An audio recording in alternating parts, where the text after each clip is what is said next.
Okay, so we'll go with these ones for the first level up. And second level up. Let's do... Whoa, wait a minute. Oh, okay. I was like, where's this resolve coming from? Okay.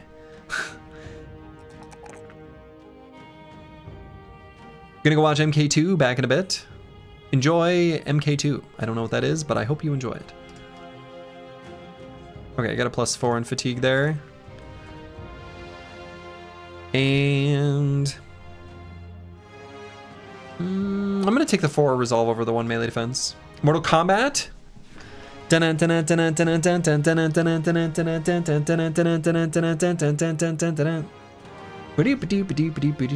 great music.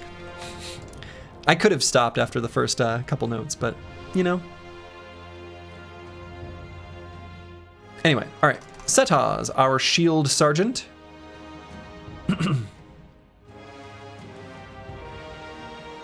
Classic, hard to stop. I know, it's kind of like Sandstorm. You can't stop.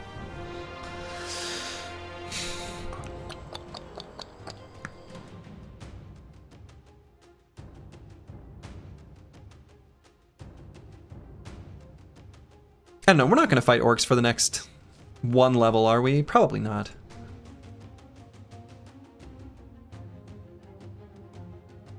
How's that one go again, Sandstorm? Ticka ticka down. And then it just keeps going from there.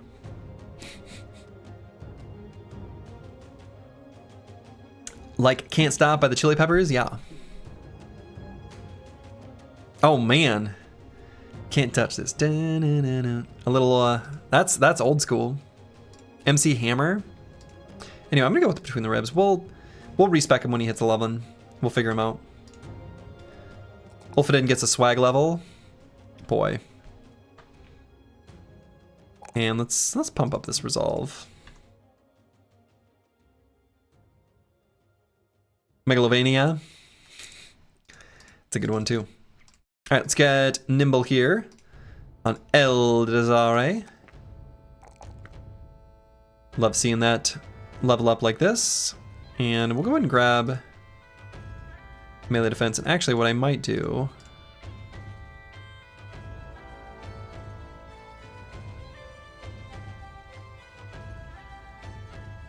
Okay. Don't really need a helmet this heavy. Kind of don't want a helmet this heavy. Let's move this one over. Oh, but we need to be able to see.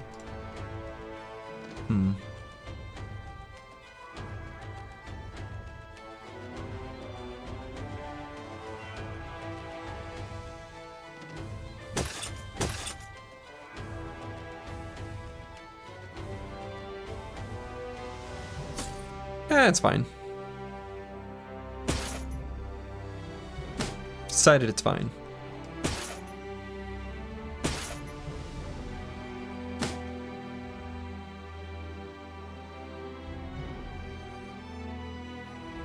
Okay, so we'll move Casario up when he's ready. He's still just a little bit too uncomfortably low statted.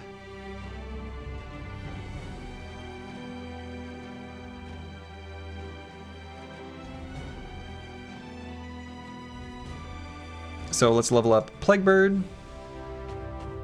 Let's see, I remember last level this one was between Formidable Approach and something else. What was the something else?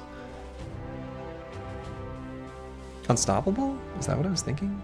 There must be some other one.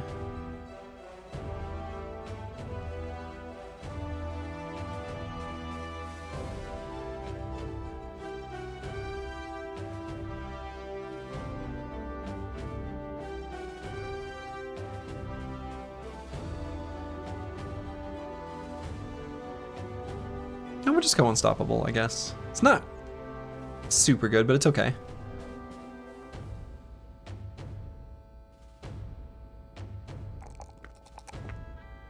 Nice, that's a good level up there.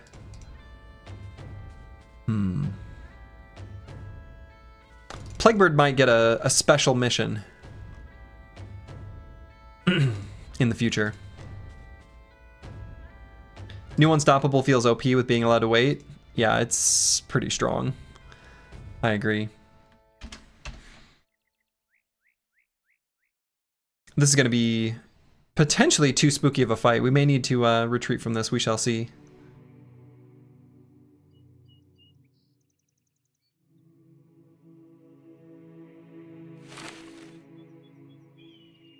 We'll take a peek. Gotta remember our mantra. 8 enemies.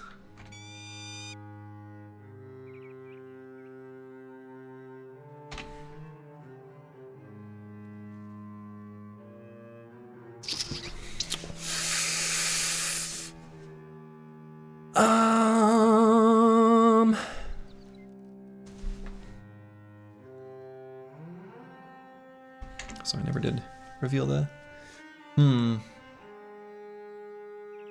Yikes, but doable.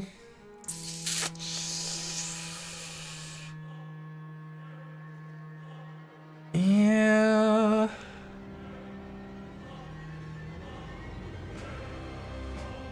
We are weak, we are dumb, we are cowards. True.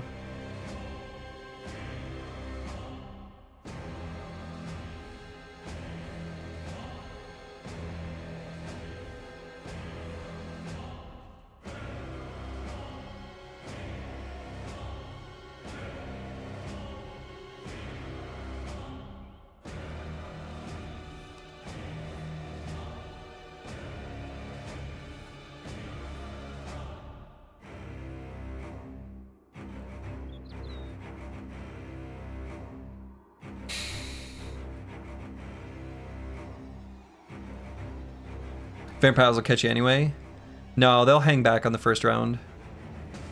We actually will be able to run.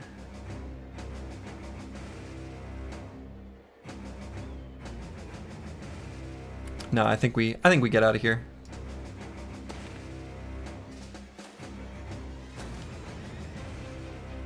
What are we waiting for? What are we waiting for?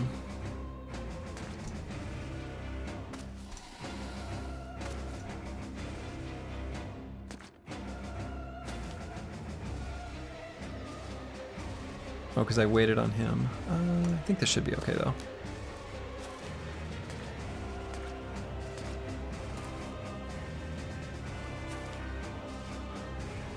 And I think they're smart enough to run from here.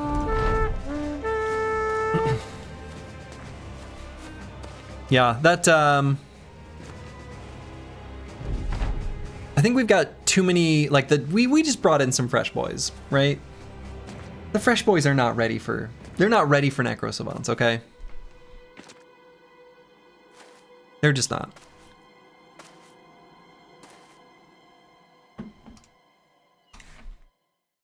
We just wanted to see. We can complete our contract, though. This watchtower is gonna spawn something, probably. Nope. But we got a cute little baby group of nomads. We can beat up on these nerds before we take out their camp. Kind of mean, really.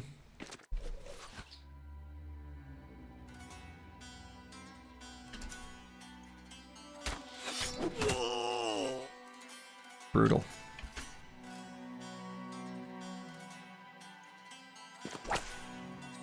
No. This could be an okay opportunity for Casario to gain a little experience.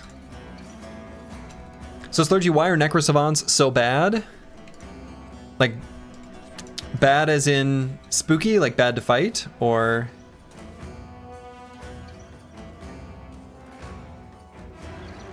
I mean, I don't think I have a very complicated answer, except that, like, they do a lot of damage. That's pretty much it. That's the whole answer.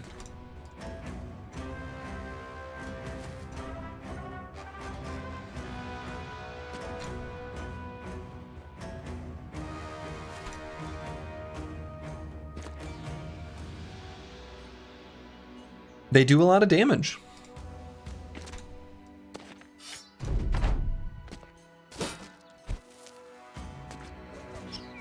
They've got really good stats. I mean, that's really it. Yeah, they're very mobile. They jump on your back line. And they have a lot of stats.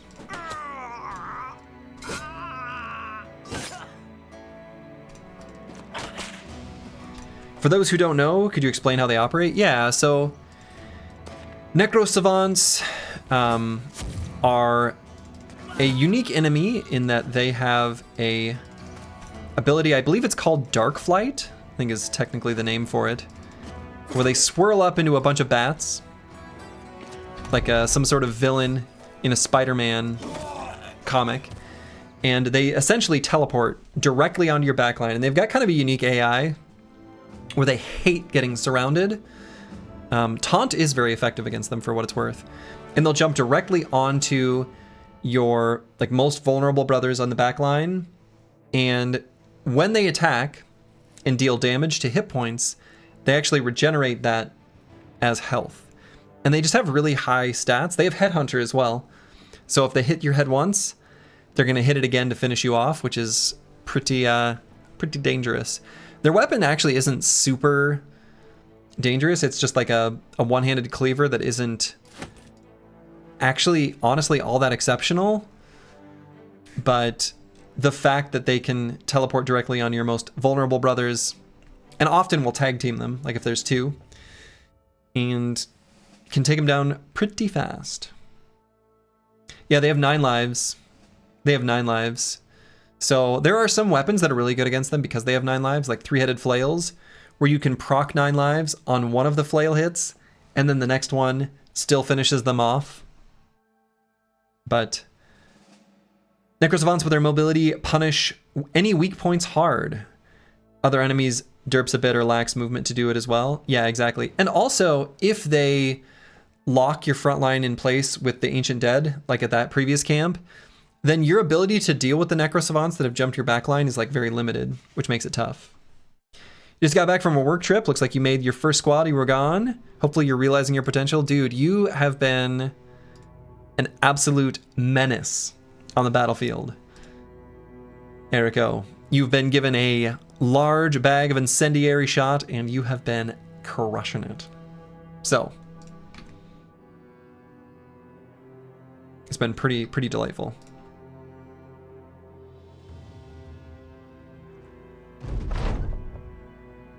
Ooh, okay. One assassin with a bunch of cutthroats.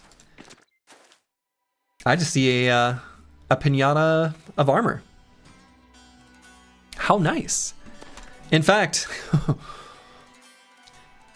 how do you think we got this set? You love to see it. Let's see where he's at. Okay, he's on top. Doesn't have the face mask, unfortunately, but still has the body armor. Wonderful.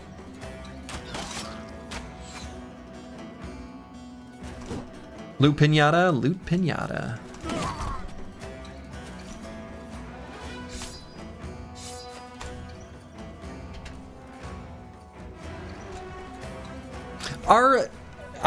I have a realization. So I know there's at least some people from Spain here sometimes. I think of pinatas as being an exclusively like Latin American thing. Has that crossed its way back over the pond, as it were, to Spain? Is that a thing in Spain at all, or is that just... Actually, is it just Mexico? I don't know. Well, and also like, I guess kind of the US as well.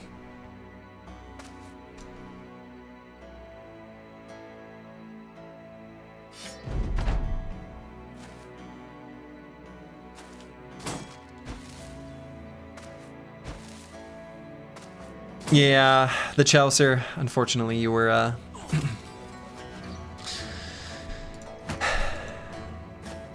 couldn't realize your potential.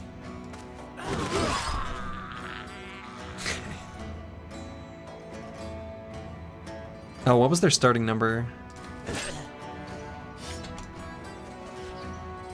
Never seen it in Spain. Northern Europe have a piñata variant for the same festival, but it's a barrel with candy suspended. Sounds awfully familiar or like similar. What's that stick the nomads have? It is a new like transitionary pole mace. So it is a reinforced wooden staff. Playing Legends? No. This is Hardened. So it is a submod for Reforged.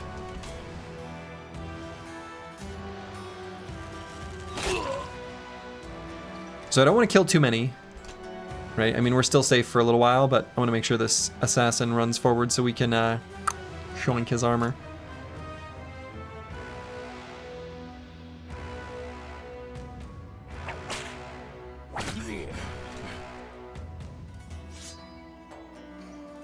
The assassin is a coward? The assassin is kind of a coward.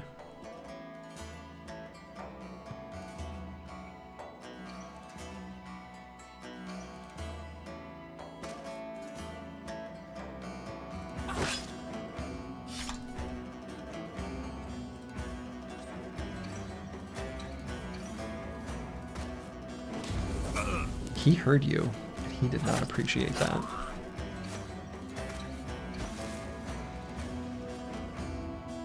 All right, so we're gonna first remove his allies. Then we'll take care of him. I suppose Casario could aim directly for the head. We might want the headgear.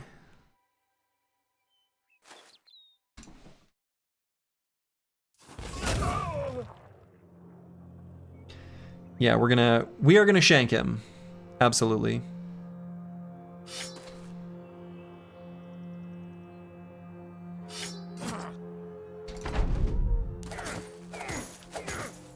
Okay, super rude.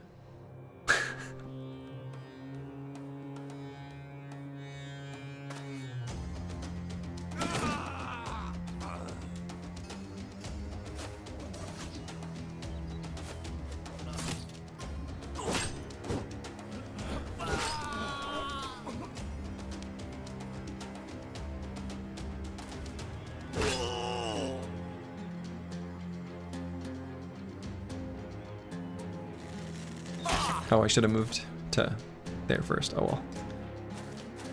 That is not gonna matter. Dang.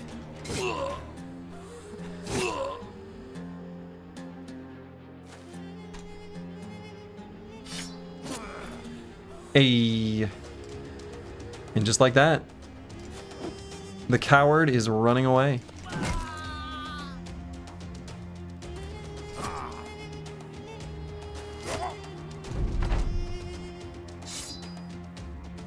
Well, let's not kill him with Ulfadin. It's probably worth a decent amount of experience. Let's distribute that experience to someone who would make better use of it. Not trash comps either. Plaguebird would be fine. Casario would be fine. Wabakishka would be fine. Travesty would be fine.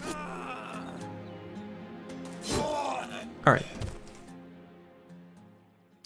Delicious. An assassin's robe. Also gained the assassin's head wrap, which, you know, it weighs 1. That's pretty dang light. That's pretty dang light. Unfortunately, it does obscure vision by like a decent amount.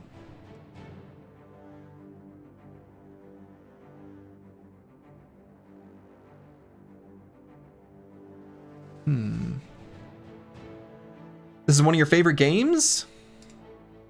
Good, as it should be. It's a very good game.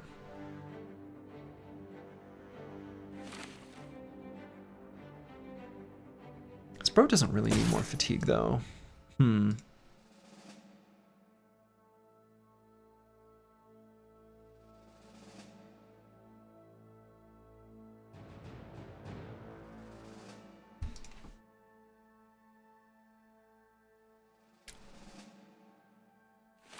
There's eventually going to be a place for that, but I guess I don't know. quite yet where I want to put it. Oh man, we're bleeding potential. Reddit posts are needed. Yeah, we are kind of bleeding potential. It's true. All right, this is a nice like all black outfit on Eriko. So let's do that. Fashion Bros is the true end game anyway. Hit level 10. And so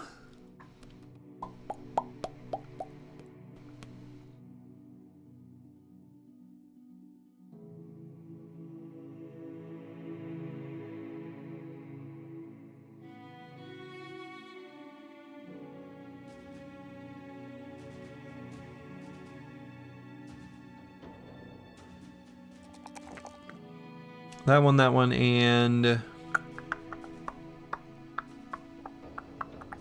points. Relentless? No, I think on this brother, we're not going to. So I like on some brothers taking iron sights for the benefit to head hit chance for initiative. And if I were to do that, I would take Relentless. This brother, I didn't actually put any points in initiative. His initiative is still okay, but I don't think it's enough that I would want to try to maintain that with Relentless. I think it's going to be some sort of damage perk, either combo, right? Because combo is pretty good here. We can reload for 6, fire the handgun for 1, and then we can change these heavy jabs for... Shoot, did I get rid of all the 4 AP? I did. But I could swap it with like a Nomad Sling, which I think would be kind of interesting. Wear them down for big group shots. We relied actually quite a bit on wear them down early on in the campaign when we had like, 40 melee skill tops on any brother. And we pretty much relied on wear them down, but I think at this point, not as much. I suppose this brother is kind of useless for Ancient Dead. I don't know. Does Reap damage boost work with a gun? Oh, are you talking about like Death Dealer?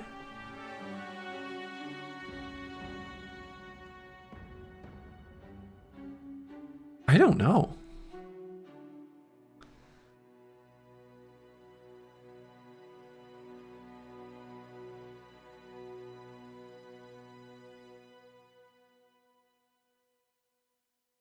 I don't know.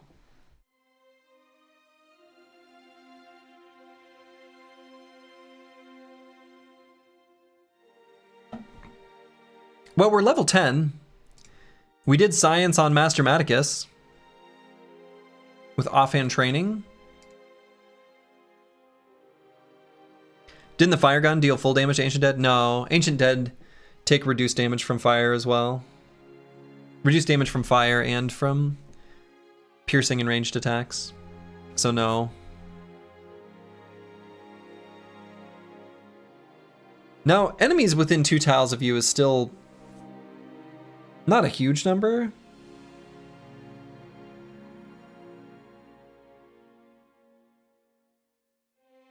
Like tops, this is going to be like 2 enemies under normal circumstances. I don't think I bother with this. I don't even think I need to find out the answer for science.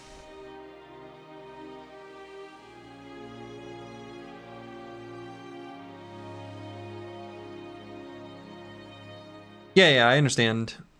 I don't think we want that. If you ever over the ability, it should let you know. Let us know what. The like from the AoE tag. It says AoE, so it should work.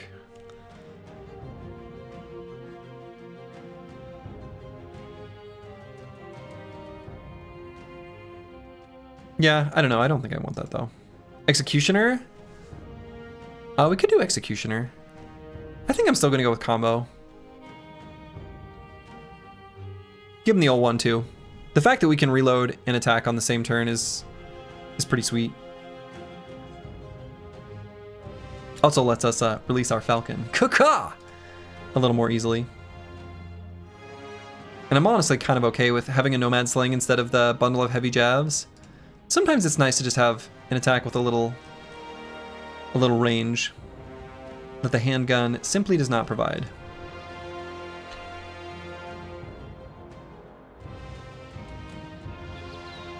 And then after this contract, I think we're gonna mosey our way back up north to get to the training hall.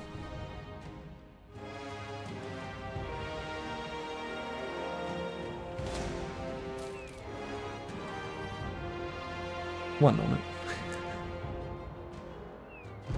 Frontline gunner in the middle of the phalanx would be fun. Yeah, it would. And if we wanted to do like a hybrid frontline gunner, which is like one of my favorite builds in vanilla,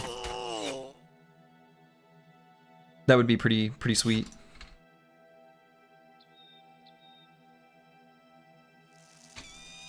Caw-caw!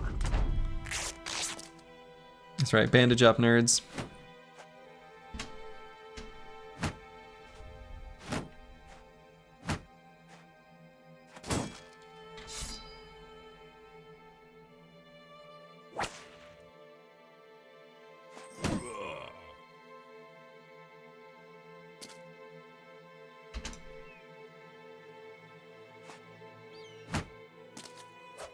So brave. I missed.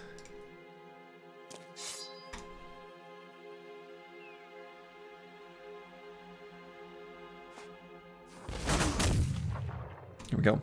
A formation of hybrid gunners / pikes is basically a real-life Spanish tercio formation. Uh-huh.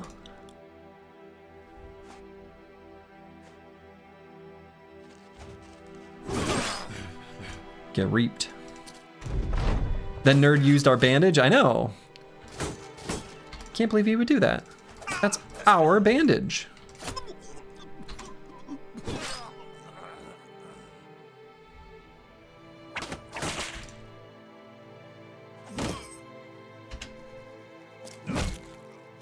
We use the wait command to avoid taking damage from the fire. Battle ended before the fire would tick. Got him. Got him, coach. All right, Casario hit level 5. And what do we take here on level 5? We're mostly on these brothers who are leveling up, especially the ones like in the phalanx. We're just gonna do defensive perks all the way down. I might just do shield expert, given that. Make sure enemies never have reach advantage. We could also do one with the shield, but we've got 9 lives, which also is like a big fluke headshot protection mechanism. So I kind of feel like I like shield expert. Seems good.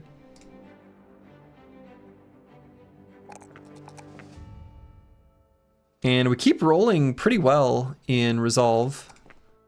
We can move over this little trinket to Eldazari, who I think we're going to give this shield as well.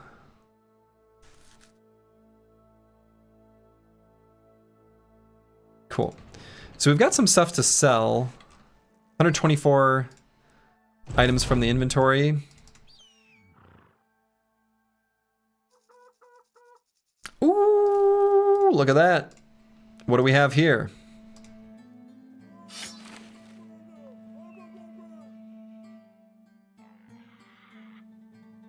Whoa.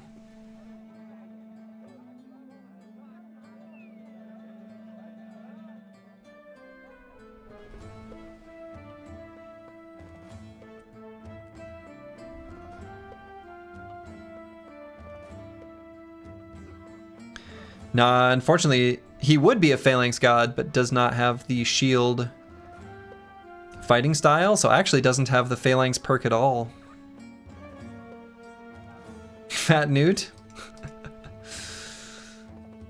Hmm.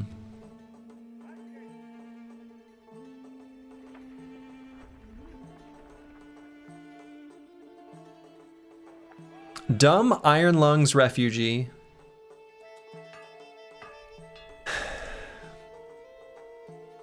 Spear bro? I don't know, you need a spear bro to have good melee skill. 47 is not. Mansplitter is back on the menu?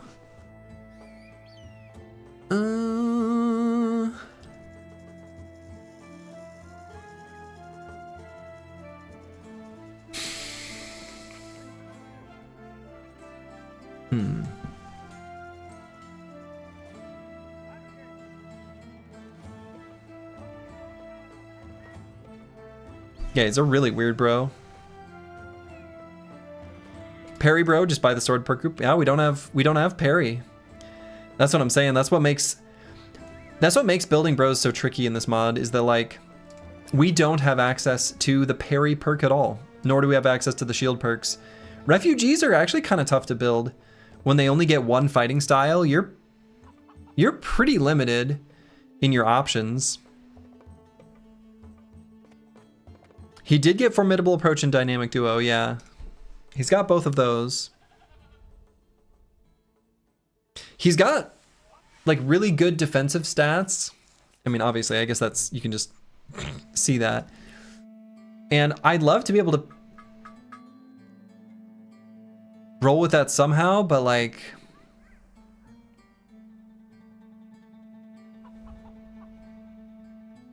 isn't parry part of the sword perk group? No. Even though I often make a sword bro into parry, no. Parry is from the Swift Strikes fighting style. It is not supplied by sword. You would think so though. That's like the natural thing you would do with a sword. But apparently we can parry with any one-handed weapon. We can parry with a dagger. I guess maybe that's a real thing. Well, whatever.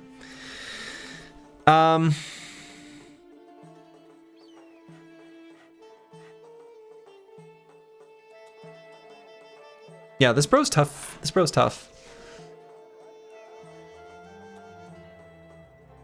Like, the one interesting thing though is that, like, you know, we've got Formidable Approach as a potential thing to make up for weaker melee attack, but Sergi, if this mod would let you pick the perk groups, it would be the best. As is, not a good mod in your opinion, only makes the game harder. So I can see why you like it.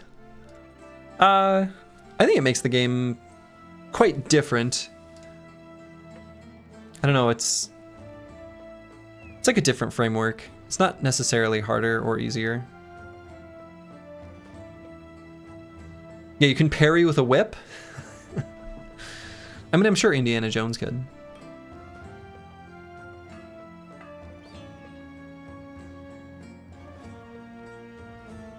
No, I actually kind of like that I don't know, I've still got sort of mixed opinions on perk, like, groups, but I do like that this kind of puts a different focus on Battle Brothers, like a lot more goes into crafting builds. Whereas vanilla is a lot more about like battlefield execution and understanding your enemies. Not that that isn't relevant here as well, but it's a lot less relevant here. Yeah, it gets you out of the mold of making the same brothers over and over again. Yeah, for sure. Is it worth to get in the shield perk group? We can't. That's the problem. We literally can't. He would be an excellent phalanx bro, but we literally cannot. That's not one of the ones that you can purchase. So you can only, from the trainer, you can purchase a armor or a weapon. Like, they'll train you in those, but your other perk groups are set. Just have him cosplay a phalanx bro with his iron lungs. Yeah. Shield wall every turn. I'm just trying to think if there's any like,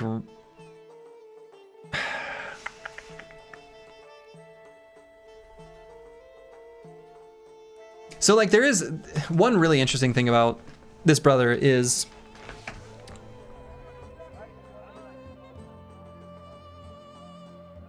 yeah, I don't know.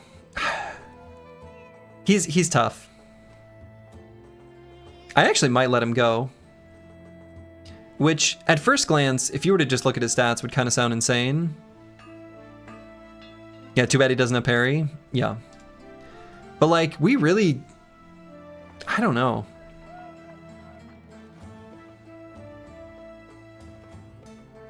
We're gambling on promised potential anyway. Let's just double gamble on getting good extra perk groups with him.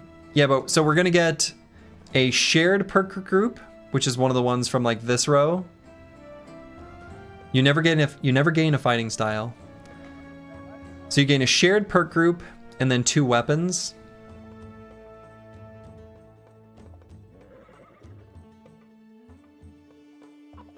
Like he's got Iron Lungs and Indom, so there's like, I kind of want to use that, but at the same time, if we don't get Shield Expert,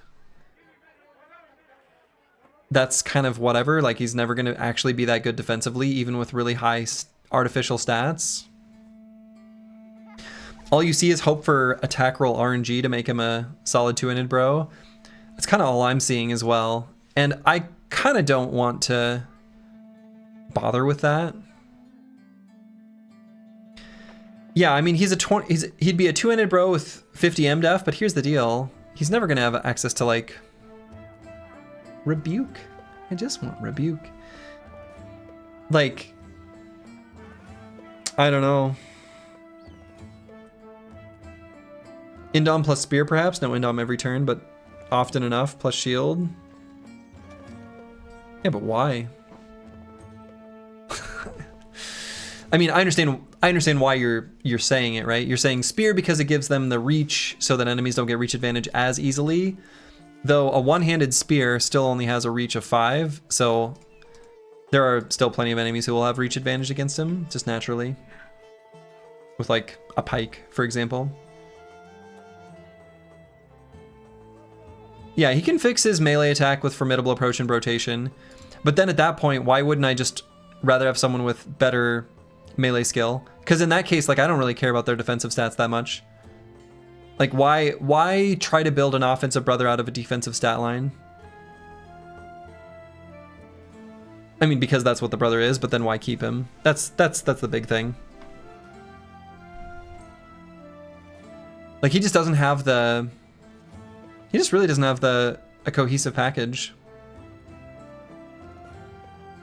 He's not even practically unkillable. Like...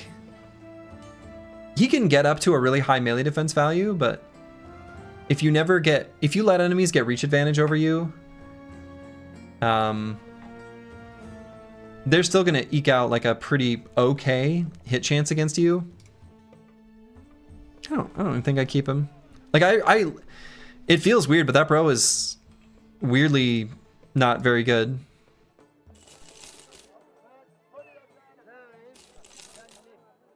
I'm gonna buy these dies. That's a pretty good price. I'll be able to sell those. Okay, so I want to make our way north.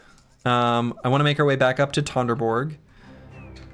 We need to sell stuff. We've got a nearly full inventory.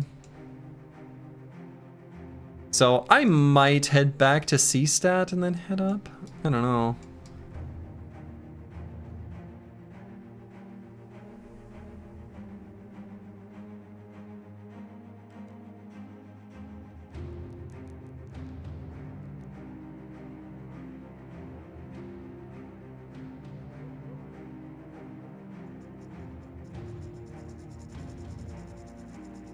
I love the way this community puts their heads together. I do too. I've actually been pretty happy with and I'm not even gonna bother selling stuff. I'm just gonna go all the straight north. I like the way people have responded to the way I solicit for advice and information and ideas. while I often don't follow them, people are pretty cool about still being open to the fact that I want to hear all their ideas, even if like 9 out of 10 I either kind of ignore or say I don't like it or whatever, but people are still like keen to give those ideas. I really do appreciate that, because I like I like hearing what other people's insights and thoughts are, like genuinely. So I'm always deeply offended whenever Slurgy ignores my obviously incorrect ideas. Yeah, that.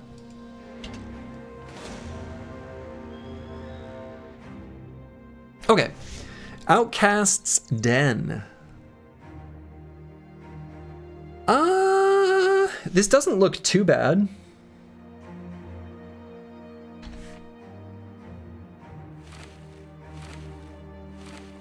Right?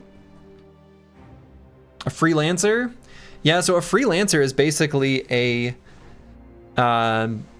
enemy with a undead pike. He's basically cosplaying as an undead. And he has a bunch of like, he's got good stats. Like he'll hit pretty reliably, but we'll be okay. A dreaded swordmaster. Nothing a few nets can't take care of. And there could be an opportunity to get another noble sword. Is he a pun master? Like an S-word master?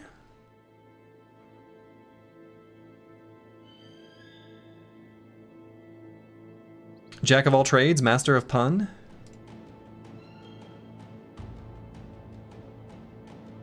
I don't know, it's a kind of spooky fight.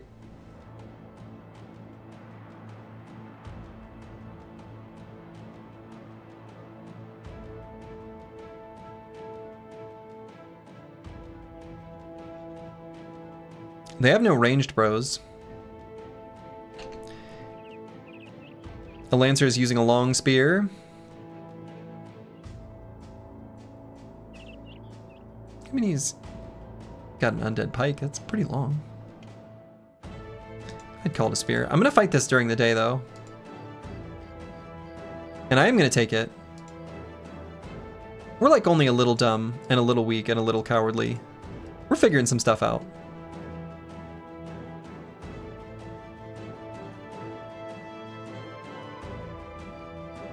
But it's definitely going to be a better fight for us during the day.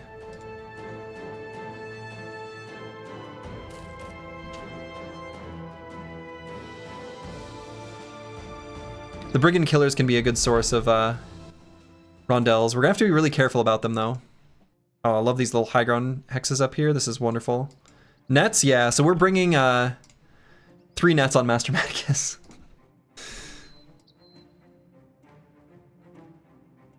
So we're going to grab these high ground hexes.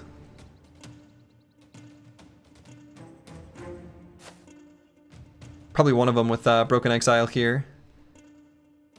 And then, like, maybe Master Maticus here, and then the rest all filter in here.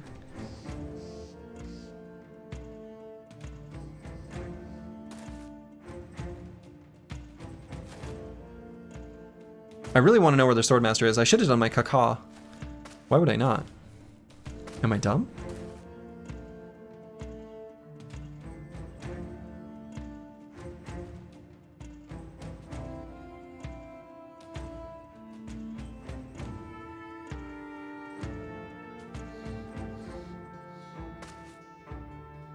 There's the Brigand Baron. He moved forward decisively. Let's see. So does not have full force, but he's got unstoppable, hammer mastery, inspiring presence. This is a spooky boy.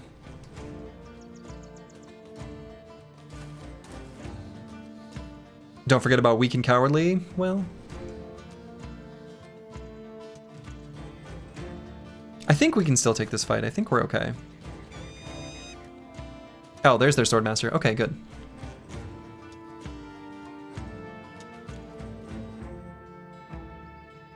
Regular Force Enjoyer, regular Force Enjoyer. So let's back up to...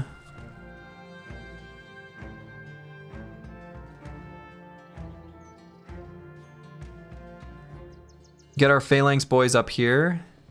We're gonna occupy all this high ground. I think as long as we've got high ground, we're doing okay.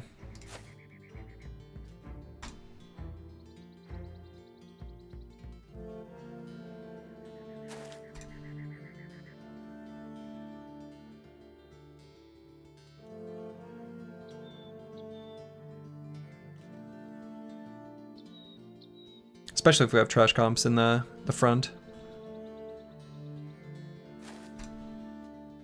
Broken Exile, hello, hello.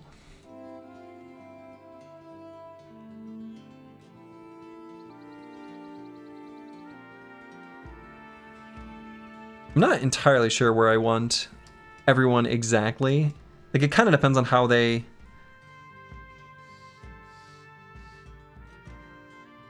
approach.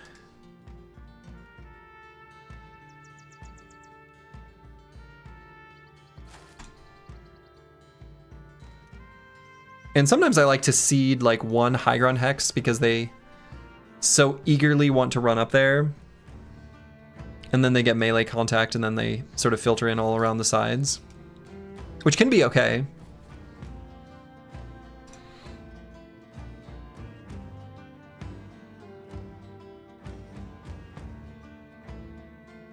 You worry about chaff durability here? Yeah, that's why we can't have the chaff engage, really. Also, this Swordmaster looks like a literal child. He looks young.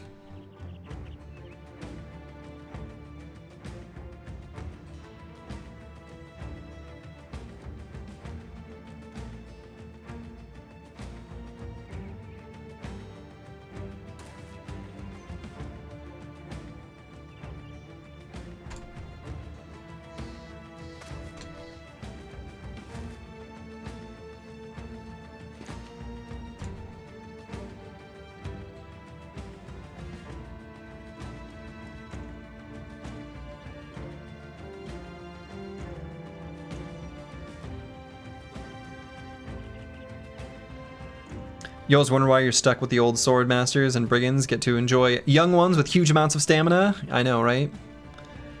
It's not fair.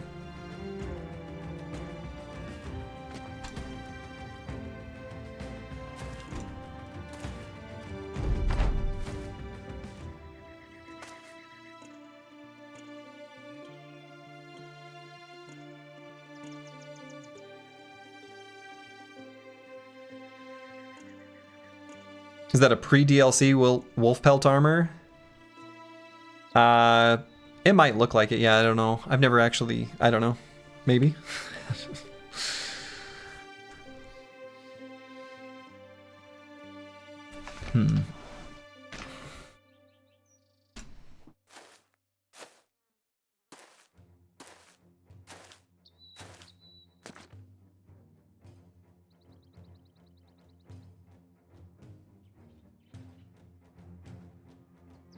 If we move here and wait and we get one more bro in melee, he can attack. I don't know if we even want to, though.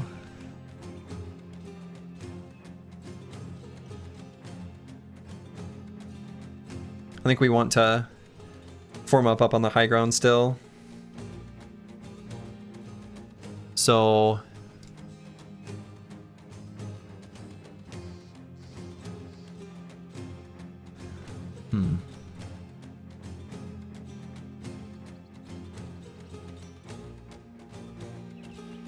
Might go to here.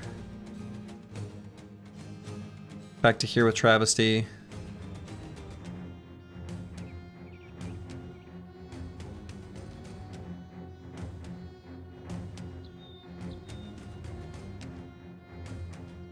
Yeah.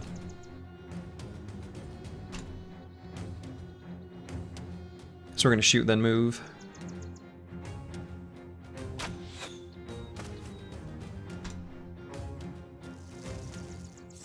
And there's not a super great shot. Let's see if a better one presents itself in the second half of the round. Oh, I guess I could have moved Wabakishko to like here. That way we can do 2 attacks. I guess let's just wait.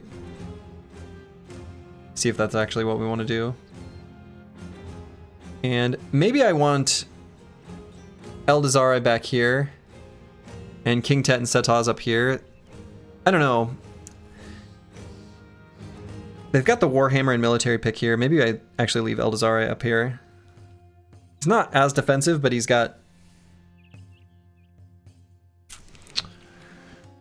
Yeah, I don't know. No, I don't. I think I want to keep him back. I think that's how I'm going to do it, so...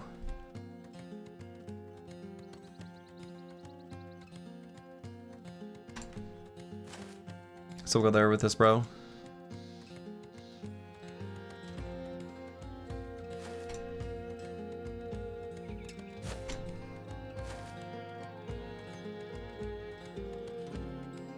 Casario can shield other too, which is kind of interesting. Maybe able to make use of that with him hanging out in the back. We'll see.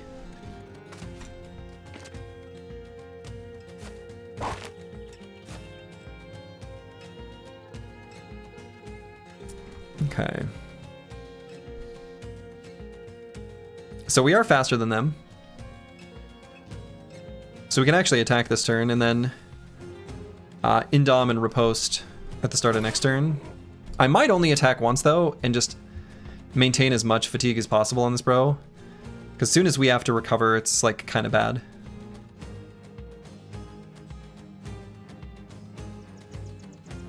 It's only an extra like 5 net cost fatigue to attack one more time. Actually, I guess this guy can technically knock us off.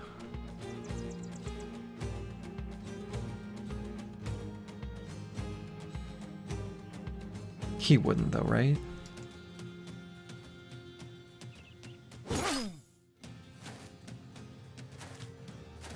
He wouldn't. Confirmed.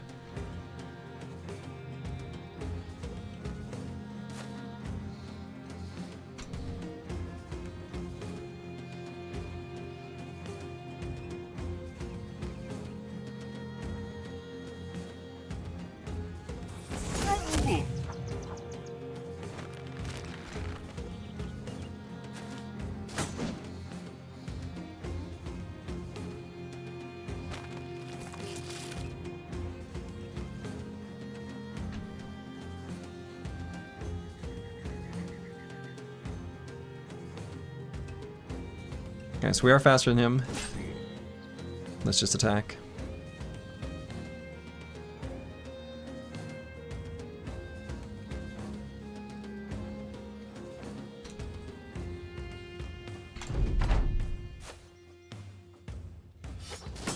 So we can net the Swordmaster. Okay, whoa. Bud, you gotta chill. You gotta chill out, my dude.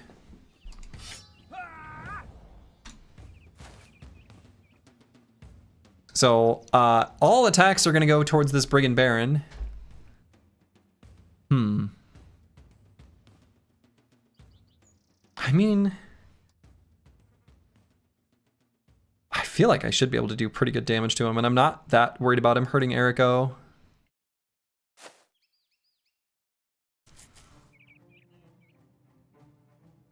We're going to wait on shooting till his armor's a little bit chunked down, but...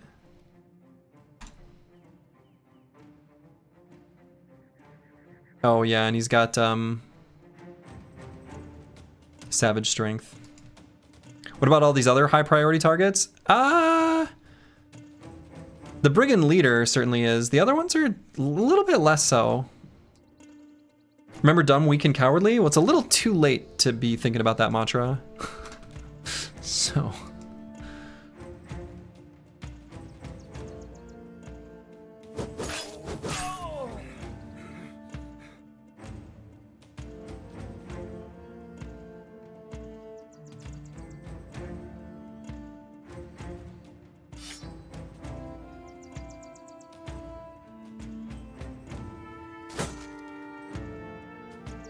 Actually, maybe I should have put a dog down. Maybe I still can.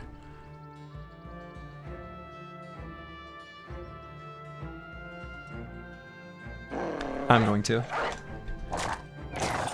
The dog is in a dangerous spot, but... So what I really want is Plaguebird to be able to attack that guy, but that's not going to happen.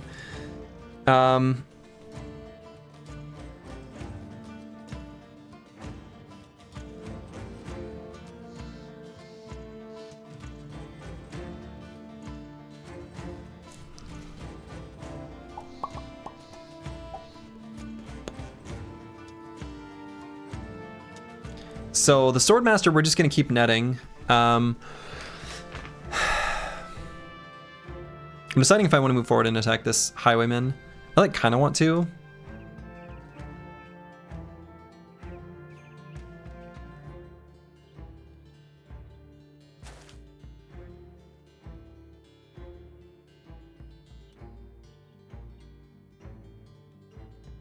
It's a lower hit chance than I guess I could have easily computed it, but I mean, we could net the Highwayman.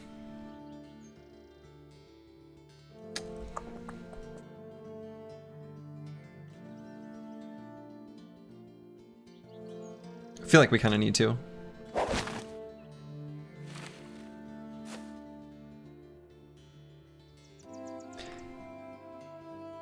We'll see if I regret that.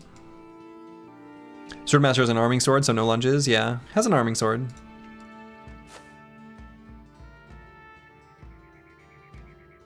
So Eric O actually is like kind of okay. Melee skill. We could have him. Can this guy be stunned? He can be. It's a lot of fatigue. Isn't it a noble sword? Yeah, it's a noble sword.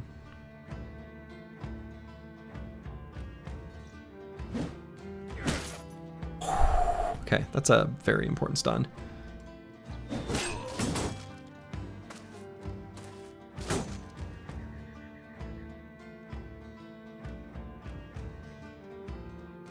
Now we could cover ally with Casario.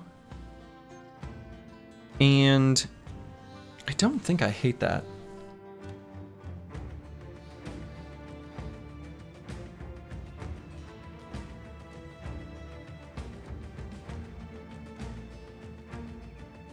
Just in case this guy were to attack him next turn. Feels like a good idea.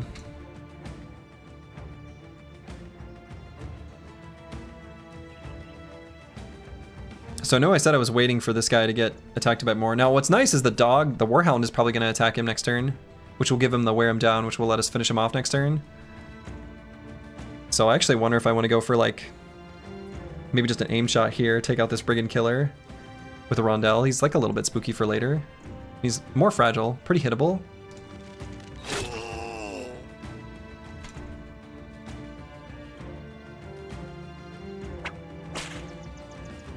Just building up a fast adaptation stack, no big deal.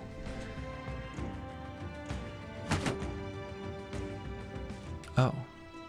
Yeah, we're a shield sergeant. That made someone else do it too.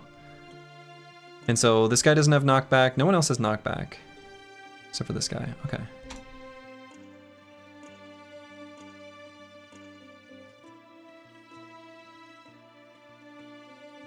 So Wabakishko is potentially in danger for later. Full force. Okay, dog should be able to wear him down. Rude. Yep.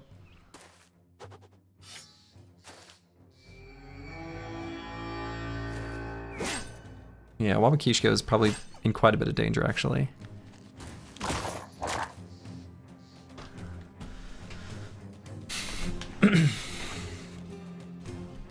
So we don't have any good AoEs, unfortunately, with Ulfadin. I think we just do 2 regular attacks. Now, if we can manage to get a kill, we can proc Killing Frenzy, so I might go for this attack first. Man.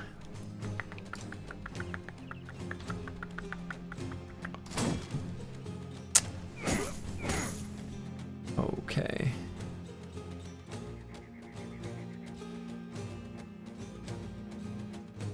Oof.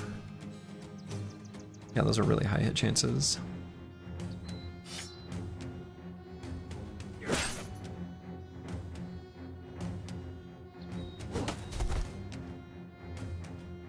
Push that guy away, at least. Wabakishko's in like a ton of danger here.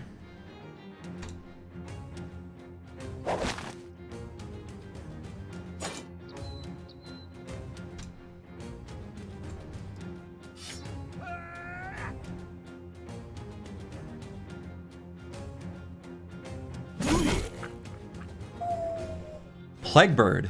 Holy. Alright, we just gave the Swordmaster a fractured elbow.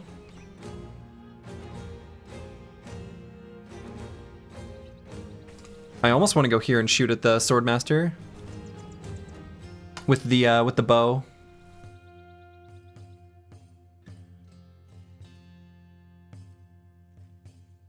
God, I really want to take care of this Baron, but like, realistically.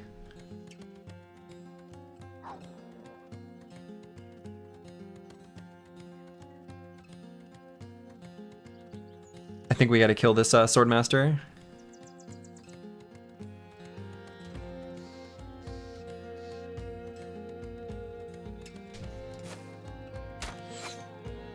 Yeah.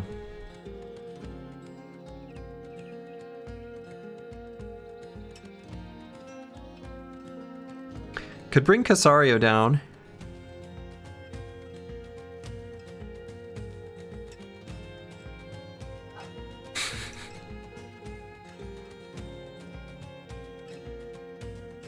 I mean, we need to use him somehow.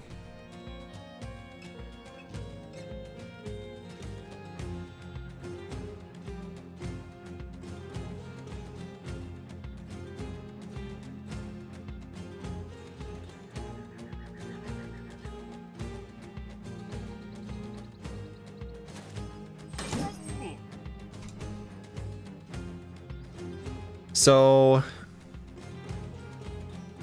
shield cover the banner? Yeah, so unfortunately we don't really have a good way of doing that. He couldn't get there and do it because it costs 4 AP. One thing we can do though is move King Tut up and push.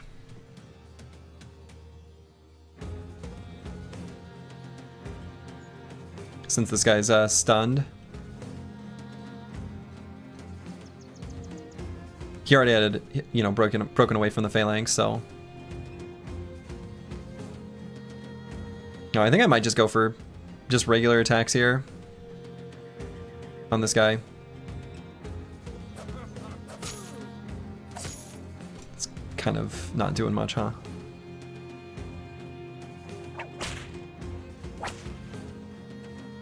Debatably could have disarmed the Swordmaster to disable parry entirely instead of what I did there, but we're gonna get a chance to attack him next turn. So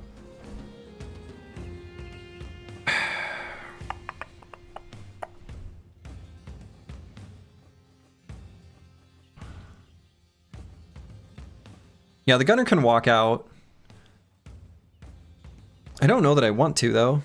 As wild as that sounds, like, there's a piece of me that wants to wait and go for another knockout, or just like to just do a recover, because we get 2 attacks against him next turn. And he's completely surrounded, and this bro actually has like pretty good-ish melee skill, and he's actually pretty durable against the hammer. And in the future, if I want to use the gun after we kill this guy, like, I don't want to move him away. I think I'm just going to recover.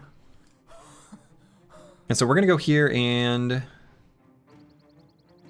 we are just shy of being able to knock back. We're 2 fatigue short. So we can't do a knockback since we're encumbered. So given that, I actually might just attack this guy. And Wabakishko is going to have to just push and pray.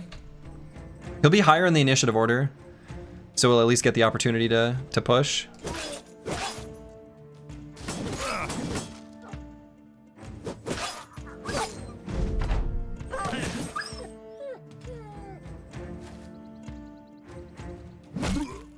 Full force.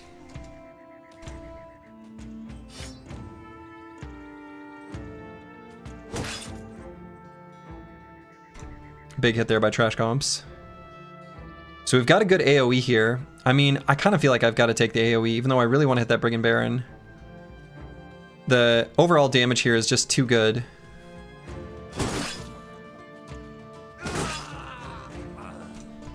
So push and step away.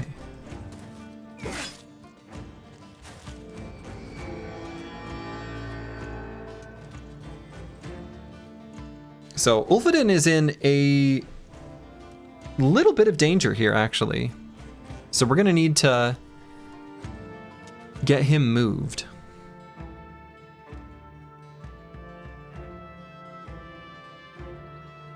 So Travesty, we could step up and then get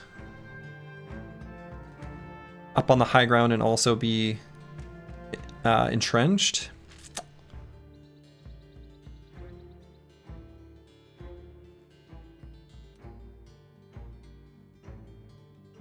I wonder if the Brigand Baron will actually attack Ulfheden. I hope not, but he might.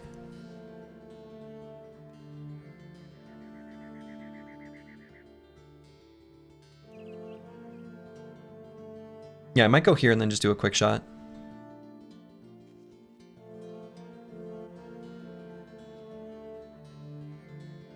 Stun the Baron? I mean, we'll try when the time comes, yeah, with Eriko.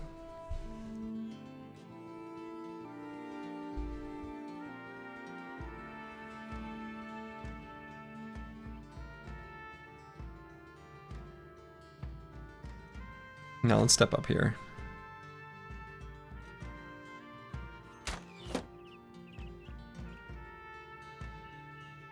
And if I were to do a knockback here, that's kind of interesting because then King Tet would push back. He'd push the Baron down to here. I think I like that.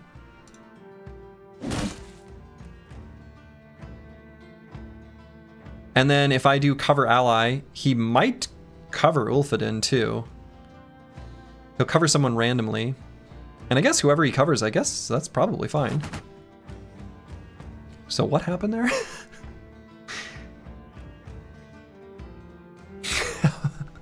Who covered who? Who did what?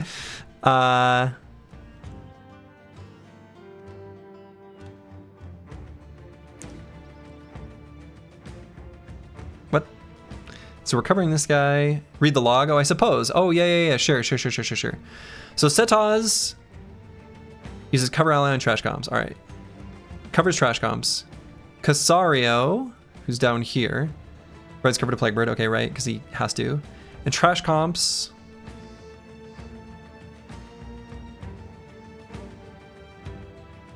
Wait, what?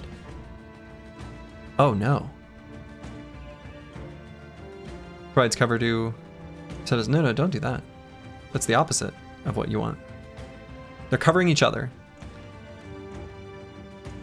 But shouldn't King Tet? Oh no, he doesn't have shield expert. Right.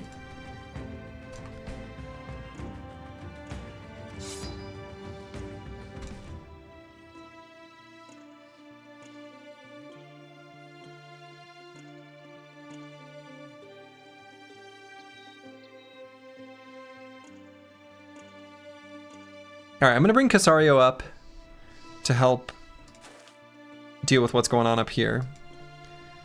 Eriko, I think we're gonna swap to a handgun and blast. And there are so many good places to blast, but it's kind of got to be here for these three, or maybe these three, because we could get a kill. And I'd kind of like to get a kill. I mean, this guy's bleeding, but he's only bleeding a little bit. He's got a burnt face. But I like the idea of finishing him off, and the hit chances here are really good. Can also hit the Baron, who, you know, the hit chance there is pretty good, and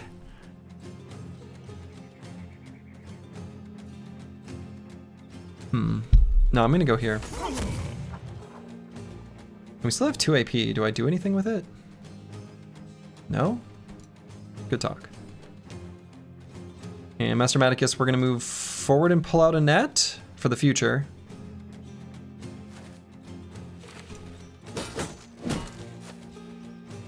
Okay, rude. Eldazare, we want to disarm this guy, but we're really crowded. We could go down here, but then we can't anymore.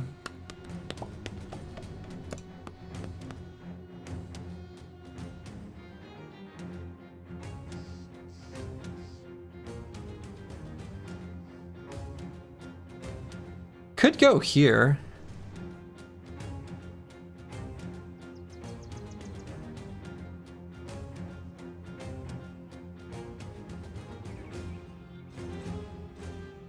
Or even all the way up to here. Protect against this hammer, and then I think we'll be in a better position to be able to disarm next turn.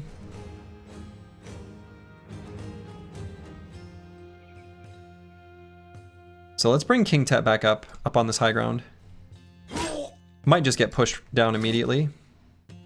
Nope.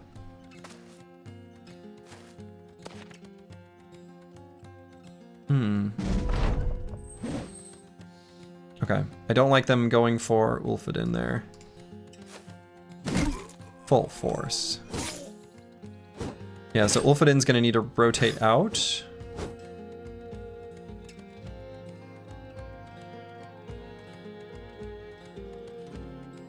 So let's see. So Master Maticus going here to attack with the net in hand would stagger this brigand leader. Would I rather do that or just simply maybe I just net the Baron and then attack him twice with trash comps? We can still go up here for surround.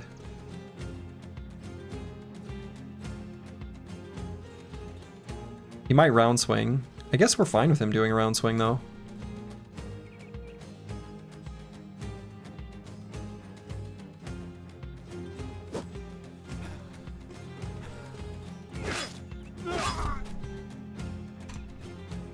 Babakushko is going to go ahead and give this guy a little push on his cute little tuchus. The Brigand Baron is dead. This Brigand Killer is going to die on his turn. We like that.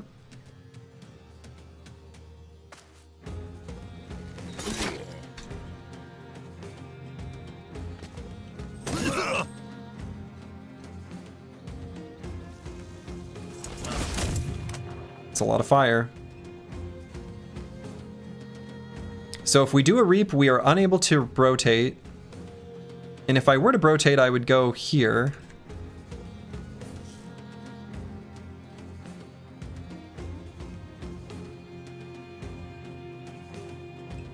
It's going to be a hell of an AoE if we do it here. Got to rotate, you think?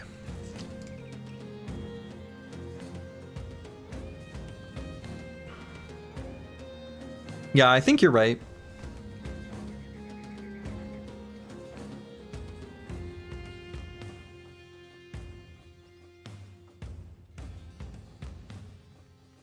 We're still not in the safest of spots even here. That helps.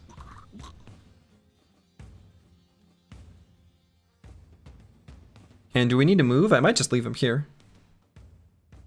Spot seems fine.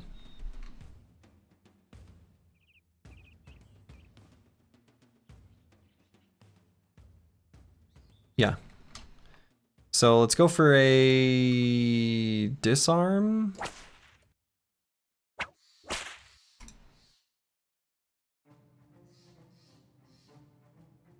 Now we're gonna wait on Setaz, but there may be a round swing activity going on here in a moment.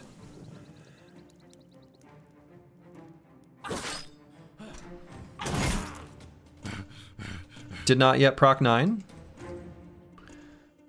So do I move here to attack? Honestly, no, because Plaguebird can take that Hex and do a full force attack, so I might just recover. And then be ready to head down here with Setaz next turn.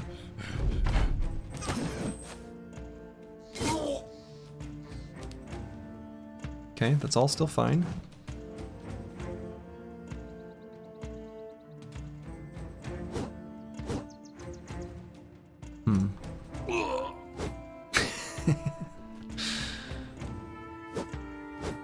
Ooh, we really needed to hit those 83s. So we could do a blast up here. That seems pretty good. This one's fine too. This is better. And we can still do an attack with the sling, because we have combo, which would let us kill this guy. Seems good.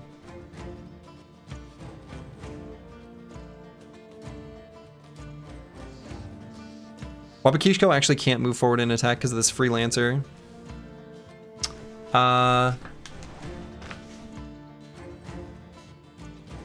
Let's just recover.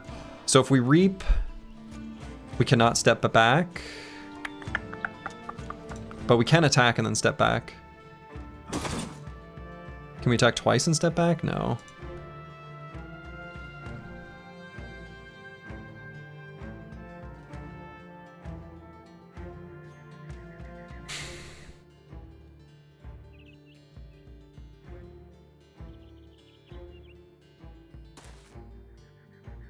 And I think we only need to go to here.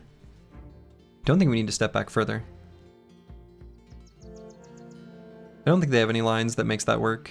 Other than like pushing this guy and then moving forward, but then he's still has to do it next turn. Yeah, this is fine. Travesty, let's shoot on this poor fella.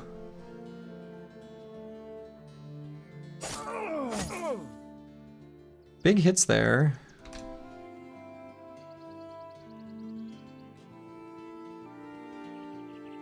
King Tut's gonna have to step down and do the attack there. And let's just go ahead and shield other to Master Maticus. I guess we could have Setaz go down here and attack as well. And we've got higher melee skill on Setaz. See you later.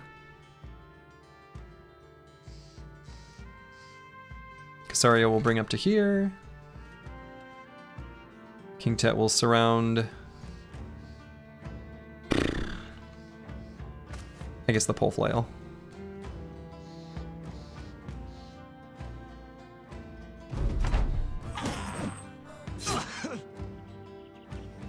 Okay. Still did not, oh no, okay, so we did not proc 9 lives on Eldazari, but we did proc 9 lives on Master Maticus.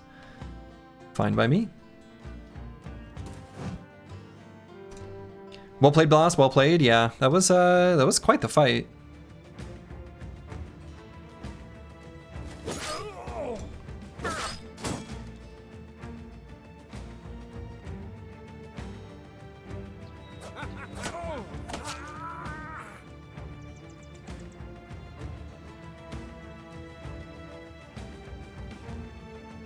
Anyone got any band-aids?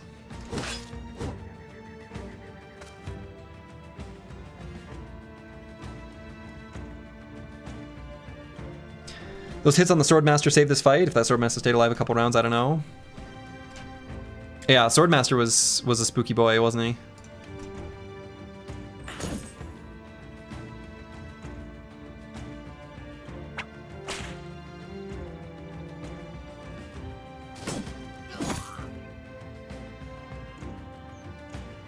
So King Tut's got to get up here. Get more surround on this guy. Kishko, I think, can go here, and that's fine. Master Maticus is going to go Band-Aid chasing.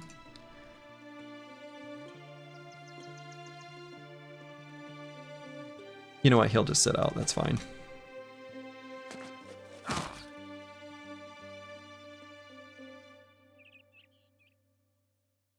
Swordmasters are always big spook. Swordmasters are always big spook.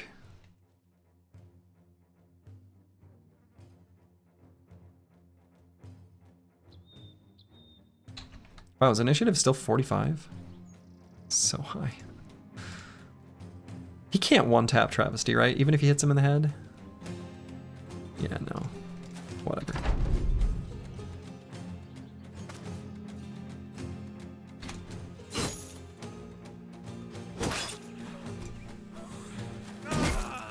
See you later, nerd.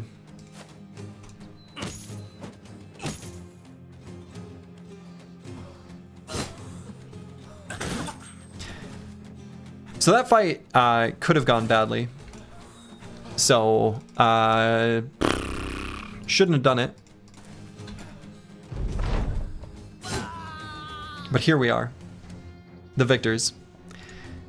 And nobody died. It was spooky, though. That was very spooky. Heck of a fight. Yeah, that was a heck of a fight. It was really fun. Ooh, and we got a shiny. Now it's a heater shield. Something to keep in mind potentially for the future. Shit. That is a good heater shield. That is a disgustingly good heater shield. That is GROSS. Melee defense and weight, and it's the metal heater. So it's got a base durability of 60.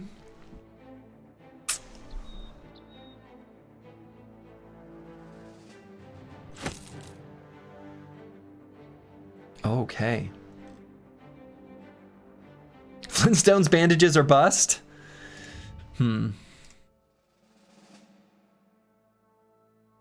That's a monolith shield. Well, I don't know that the Lone Wolf tank is as much a thing in this, but it maybe, I don't know. It's a pretty damn good shield. Glorious board. Yeah. The real obnoxious thing is that, so heater shields in Hardened, and I think probably base Reforged as well, do not have shield wall. So this is not the kind of shield you put on a bro who's in your phalanx. Because it's actually like worse than a regular shield if it's just, you know, getting free shield wall. However, this is the kind of shield you give to a indom spamming tank.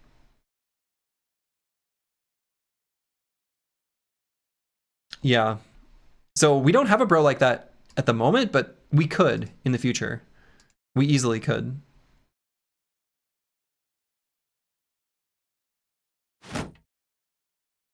It's also really good for other roles. Yeah, it's a great pocket shield. It's kind of overkill for a pocket shield, but it's an insane pocket shield.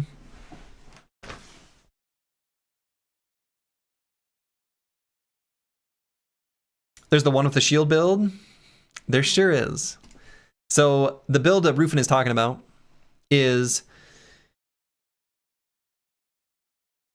this is like a slurgy special, even in vanilla Battle Brothers. But if you roll one with a shield and take 40% less hit point damage from attacks to the body while you don't have the shield wall effect, you essentially wear this shield, Helmet of the Idjarok, a dumb leather tunic, you take Nimble, and you've got a stew. You got a stew. Used to get shield wall to work with heaters on the shield charge. Did that change? I'm guessing that was from base Reforged. And yeah, with small target as well. Yeah. Although I think if you do the Helmet of the Idjarok, like debatably, you don't even bother with small target. But anyway, put a TM on that one. Yeah, the Slurgy special always involves some Idjarok bullshit. But yeah, this is a sweet shield. Cool.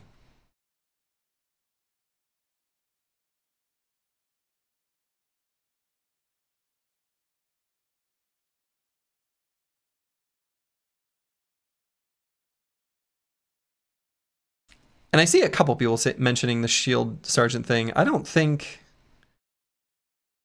it definitely works in Hardened. No kidding. It's working on your run right now. Well, let's test it. Let's see what happens. We'll put it on Eldazar and we'll see. If that works, that feels like a bug. I don't know. That feels overpowered. Would it still give you the... How does that work? Yeah, what does Shield Sergeant say? Well, let's take a look.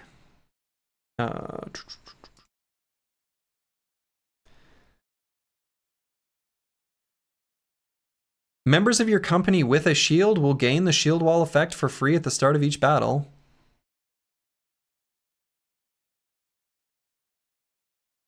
I mean...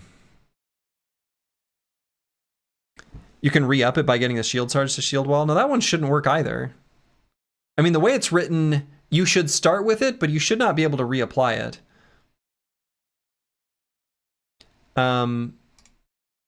Because the way that it is written for reapplying skills is whenever you use a shield skill during your turn, all allies within 3 tiles who also have that skill will use it for free on a random tile. So you can shield wall and get other bros who have the shield wall skill to use shield wall, but I don't think you should be able to re-up it. If that does work, that's a bug. Like, that definitely should not work. Starting with shield wall up feels like it shouldn't work, but what do I know? Okay, so let's bring in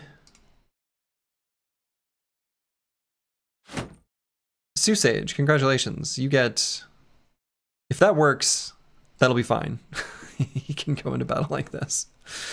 I suppose he should wear something a little bit lighter. I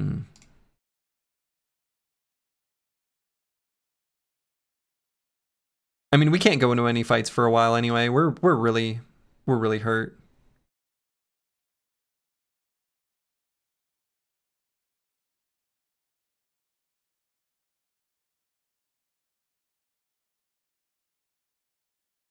Okay. So, okay, we already applied the perks for Susage. We just need to do level ups.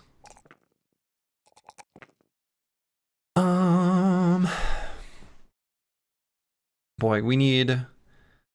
I'm actually going to grab this +4 hit points here instead of the +2 melee skill.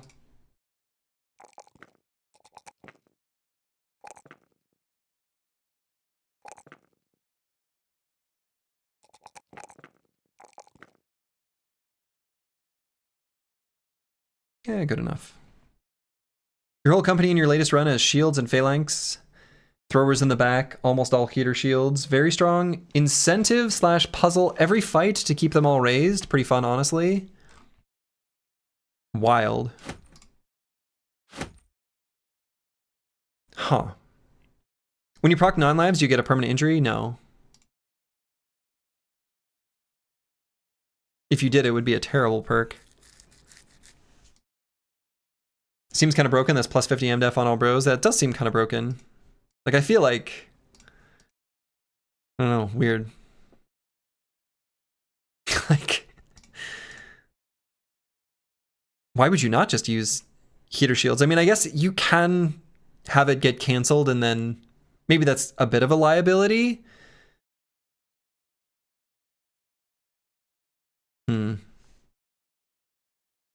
Weird. Feels like an unintended interaction, to be honest. Kind of feels unintended. Like, I feel like if the shield cannot shield wall, gaining shield wall at this, like, to me, the interpretation of shield sergeant is like, obviously, like, we're gonna hand wave. I don't care about realism, but like, the way I interpret it is that the idea is like, the bros are trained in using the shield. They're approaching the battle with them raised and ready, whatever. But not if the shield itself doesn't support that. Like, that doesn't make sense. It's not even that bad. When it get canceled, you just lose 11. No, you lose more than that because the shield wall adjacency stuff with all your bros around you. So it's much worse than that. But it's still like, you still have a heater shield. So like, yeah.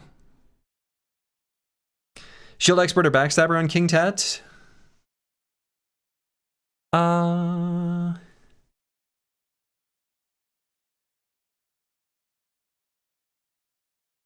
Yeah, I agree with that.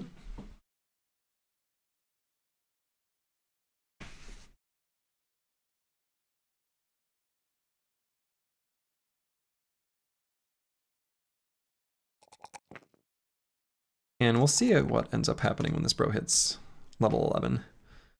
Maybe should have grabbed the 1 melee defense, but I didn't.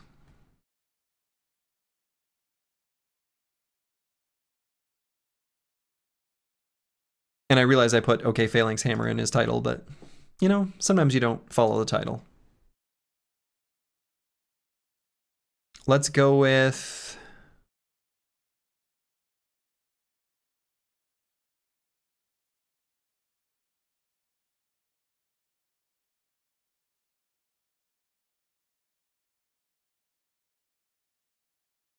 Let's go with Shield Expert.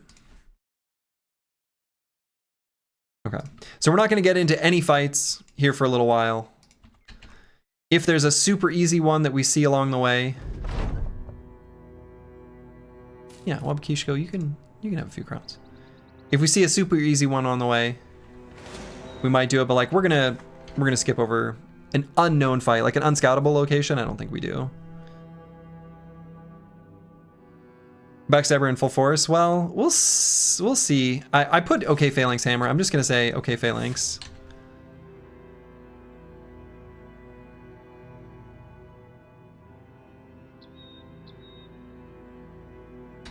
I don't need to be rude to him. I'll just say Phalanx.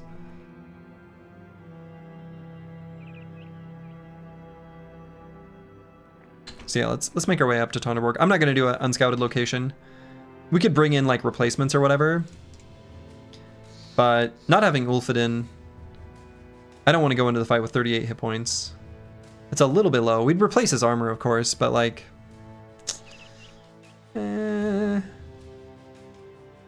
38 might be a smidge low. Unless, I don't know. Maybe it's okay. So obviously Master Maticus would have to step out completely.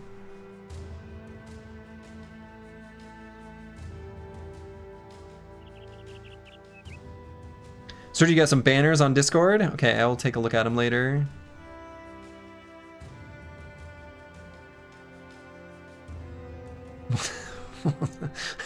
Very curious, but we'll take a look at them later. No, I mean, I've got light replacement armors, which is actually okay with lighter hit points, but let's say there's Brigand Marksman and they decide he's their target. Nah, let's not do it.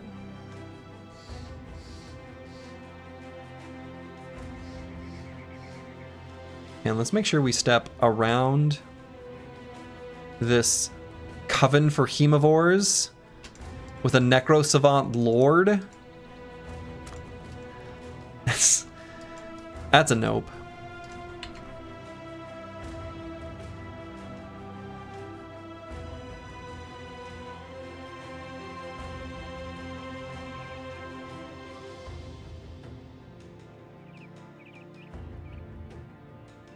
Oh, okay. Fastest path is sending us here to the road. I guess that's kind of nice. We might be able to do some comfortable little caravan fights. These beggars haven't even met a Necrosavant, never mind a Lord. We looked at a Necrosavant from the distance. I think twice now? As your dad used to say, let's not and say we did. You know what? My dad used to say that too.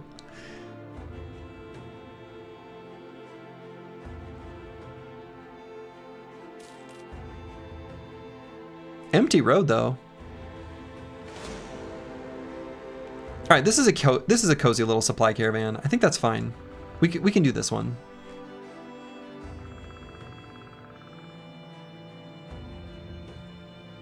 This is okay. We'll just cycle out our injured boys.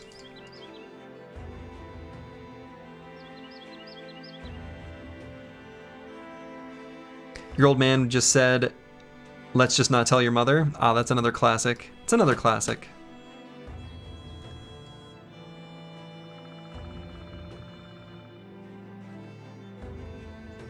Okay. Bring in the babies? Yeah, we're gonna bring in the babies. Because they've got 2 to 3 crossbowmen, yeah.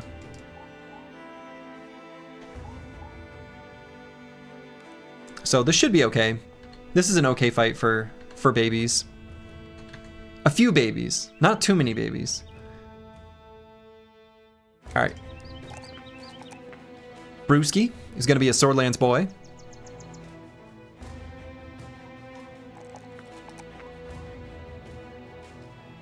We'll take the juicy plus 4 hit points.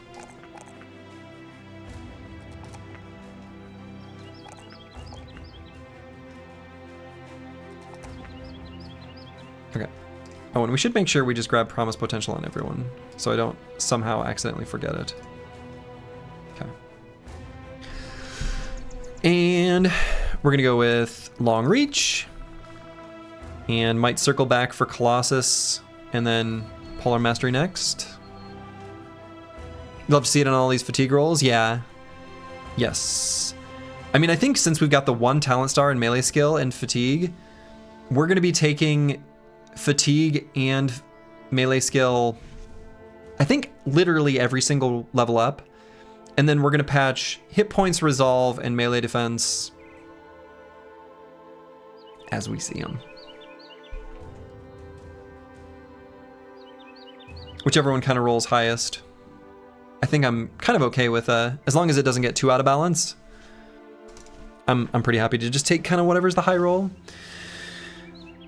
So yeah, I think probably Colossus here. I was looking to see if we had an accuracy perk, like maybe Backstabber or something, but Colossus is probably the coziest, safest choice here.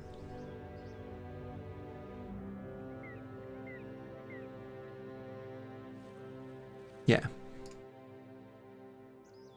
And Mystic Nemo. We're gonna make him a hybrid, because he's got the 40 starting range skill. And I like this first level up of a +4 D, +4, +4 starting with 40. Brain.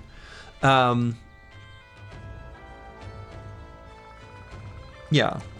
And then we'll take, we'll make this bro like a true hybrid. I think will be the plan. I'm gonna take the +2 though. Well. And he could be something interesting. He could be something interesting.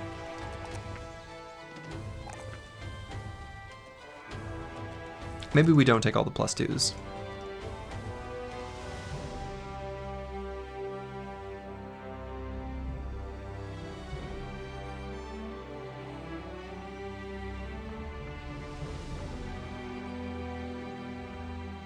Yeah, frontline HP at level 4, tasty. Yeah, that is nice. I agree. But the 2 to 3 crossbowmen could be spook for our boys that don't have an armor yet. So it's like, if they get hit just once, we run them back.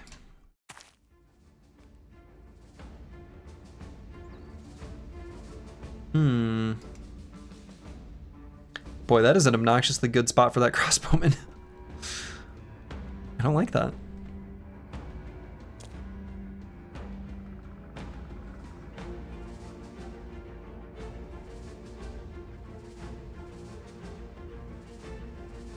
I wonder if I just shoot this guy with Travesty.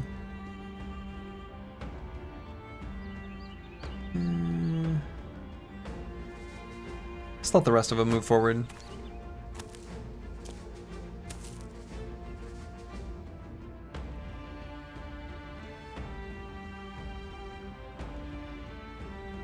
Alright, so we can run Broken Exile up to here, clog up this top area, and then we can send the rest of the Phalanx to sort of fill in here.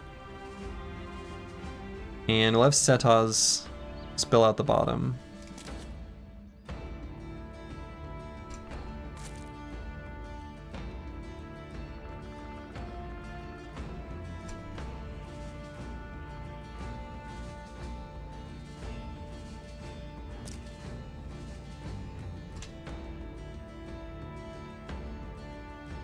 And put Plaguebird here.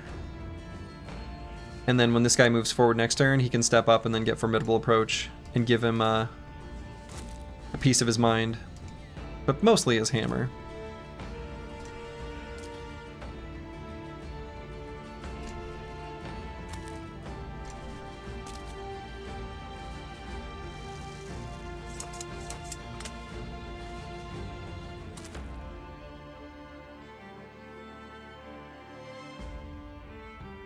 I'm actually kind of spooked for Mystic Nemo. Like, I'm almost tempted to run back here. I mean, it's only 2, but it kind of only takes 1 headshot and he's literally dead. I guess if he dies, he dies. He's just not supposed to.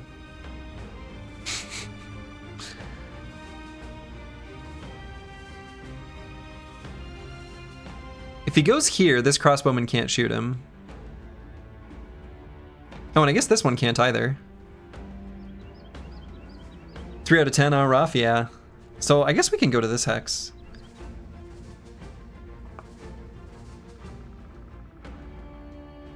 Because these 2 trees are blocking movement and blocking sight. We're all just disposable to you, aren't we? No, no, no, of course not. You're all very special.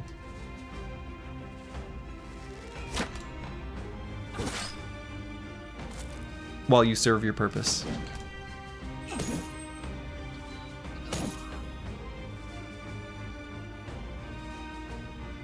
He says as he fires us.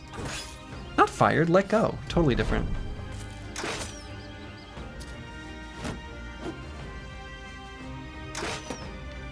We are all equally special, but some of us are more special than others. Hey, someone's red Animal Farm. Exactly. And you get it. It's just like that.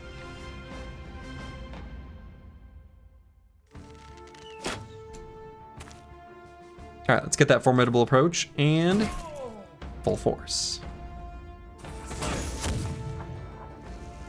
Don't forget he sends you out naked to catch you. Yeah, I mean, can't be taking the company's gear. Like,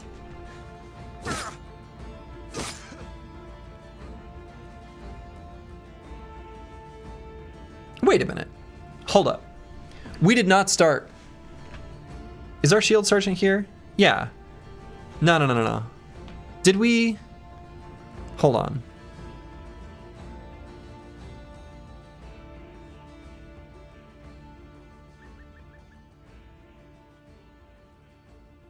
Did I move forward in the first half of the round? I actually did not pay attention to whether the shield wall applied literally whatsoever. I did not pay attention. I totally forgot about that interaction.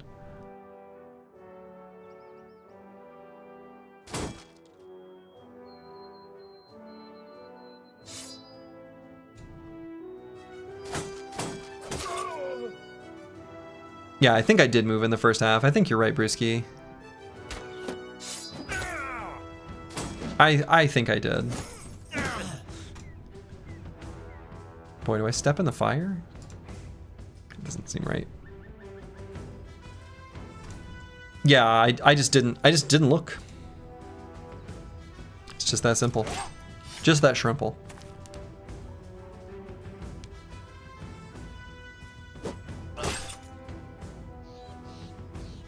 You think you saw the shield wall up? Well, to quote the Mech Commander intro cinematic, don't think, Mech Warrior, find out. Finish your sweep. Which is a normal thing to reference.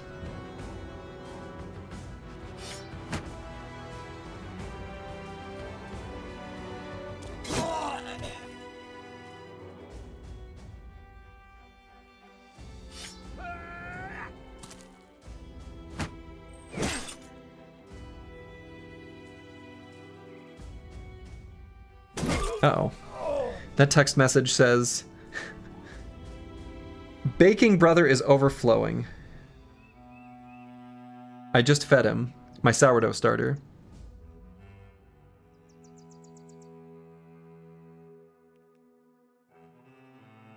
Okay. Can't take care of that after this battle.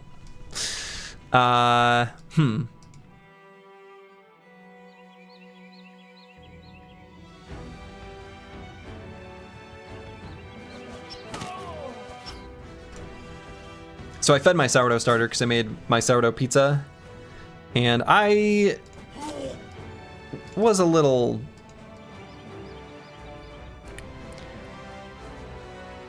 He got fed well.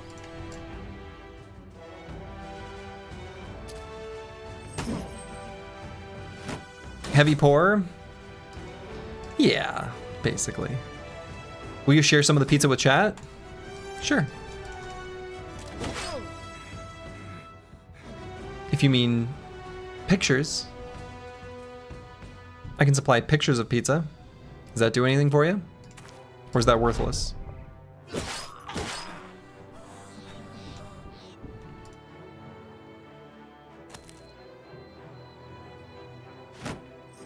Pizza party for the brothers? You have to have reached promised potential first.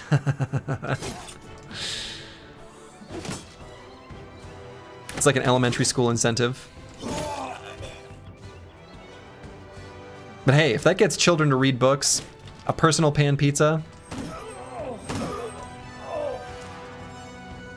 honestly kind of wonderful. So for those who have no idea what I'm talking about, I think this is a very US-centric thing. Excuse me? Way back in the day, there used to be a program called BookBucks or something.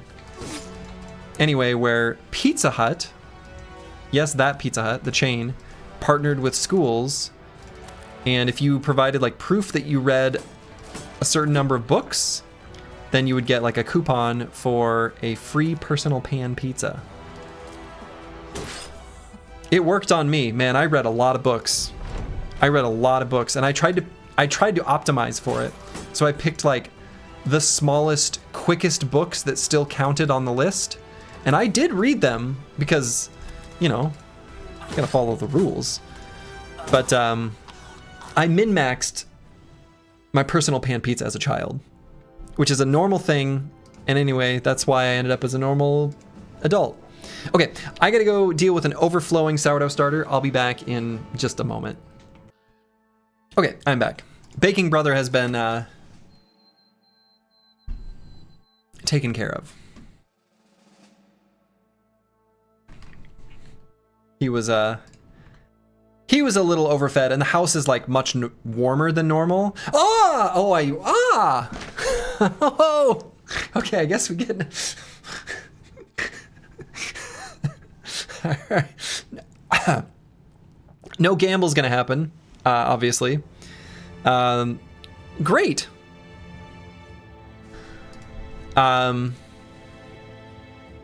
I bet all on yes. Hey, Wabakishiko's even here. You love to see it. Wonderful. Finally. Hell yeah. All right.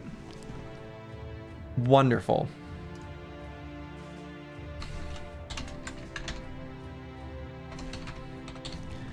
You love to see it. Okay. And to think he almost died 30 minutes ago? That's true. So let's clear the old build and make way for the new build. So we're still a dastard. Love it. Honestly, kind of love it. And then we gained the agile perk group, it looks like. I don't know that anything from that really helps us.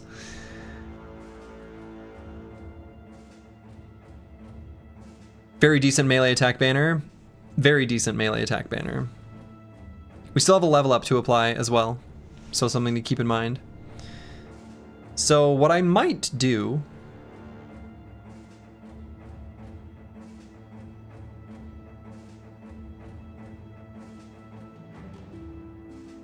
So one thing I want to do with our banner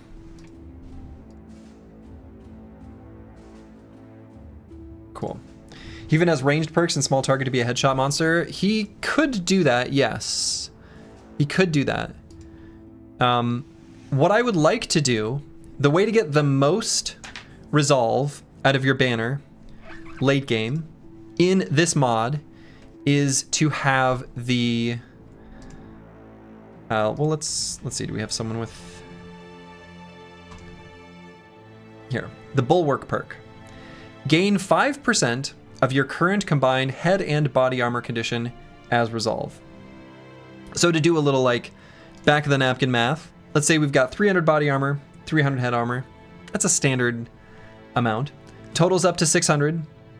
So 5% of 600 is 12.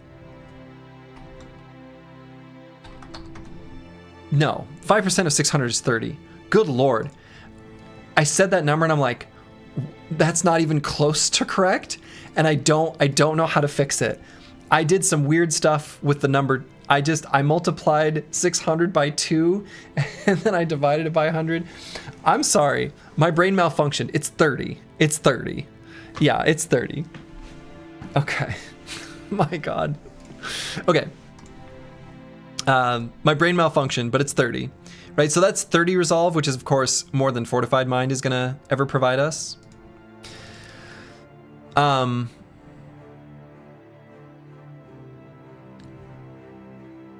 So I think we probably still go with Battle Fervor. And then we'll add in Bulwark.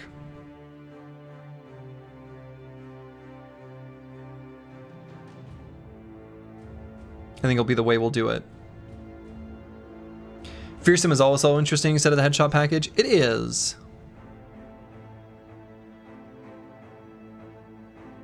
It is.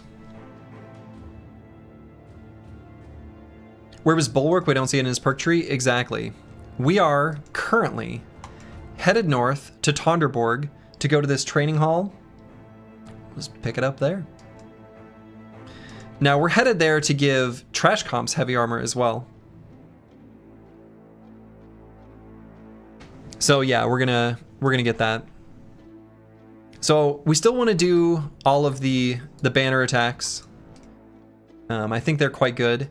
I do think Fearsome's kind of interesting because the banner, like the battle standard, doesn't do great damage, but I feel like in a lot of situations it does do just enough armor pen where it can eke out the like single point of damage to maybe proc Fearsome earlier. It is kind of interesting. I don't hate it.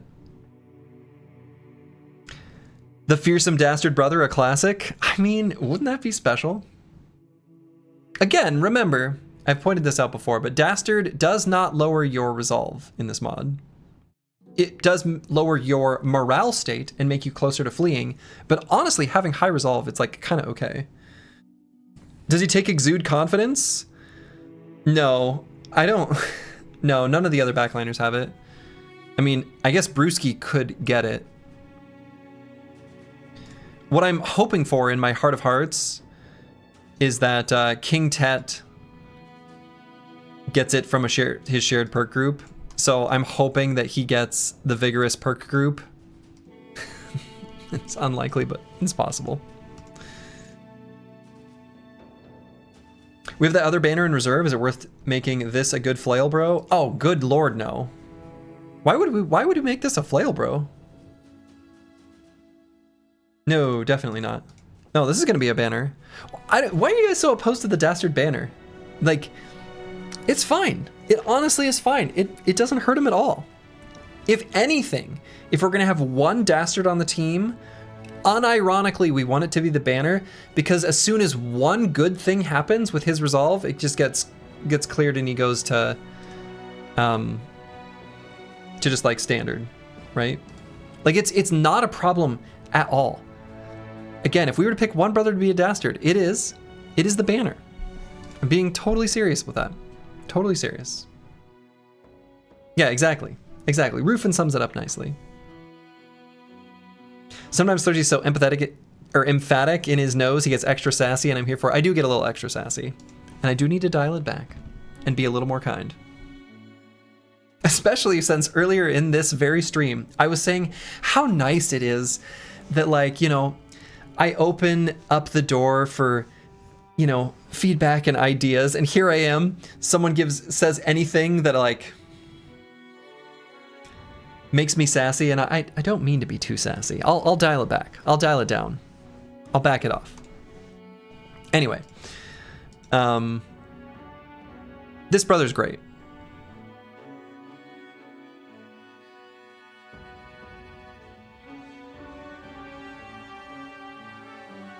So what do we take on him?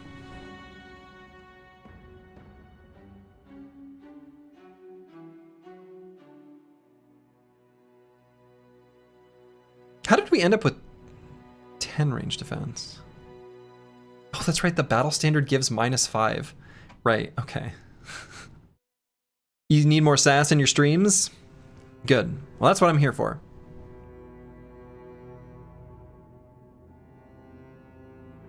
So yeah, we're gonna get Bulwark, right? I'm just thinking like, what other perks do I want? That's more what I really mean. I am curious about the prospect of combining Bulwark with Fortified Mind, because like,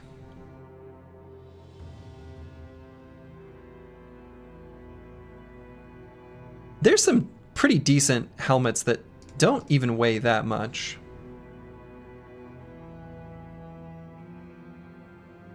Like, it still kind of gives an okay amount of resolve.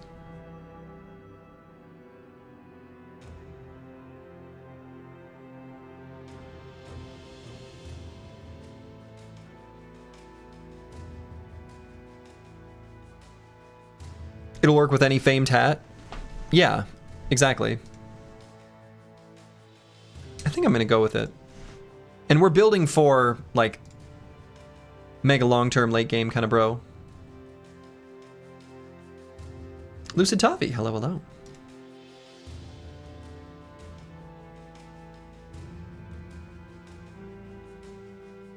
And we're gonna grab exactly one more range skill to give us 10 melee defense. And I might do that on the first veteran level. In that case, maybe small target is attractive to protect his head a bit more. And then nailed it becomes very good.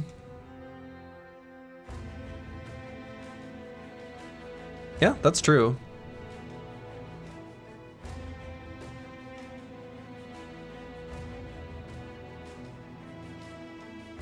Planning for late game? Who are you and what have you done with Slurgy's chat?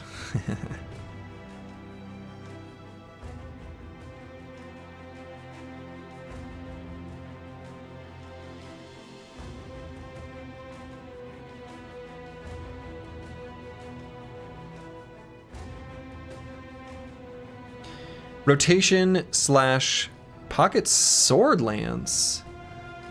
We make Brawny worth considering? No, I don't think we'll do a pocket sword lance.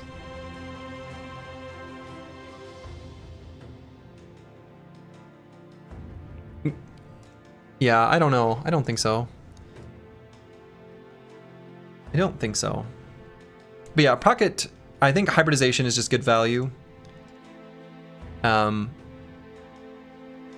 And I do think that if we gain just one more ranged attack, like honestly, it's totally fine to just use a like a Nomad Sling with 70 range skill and entrenched is, you know, 77 range skill. That's pretty good. And yeah, that's correct. It will not work with 2 polearms.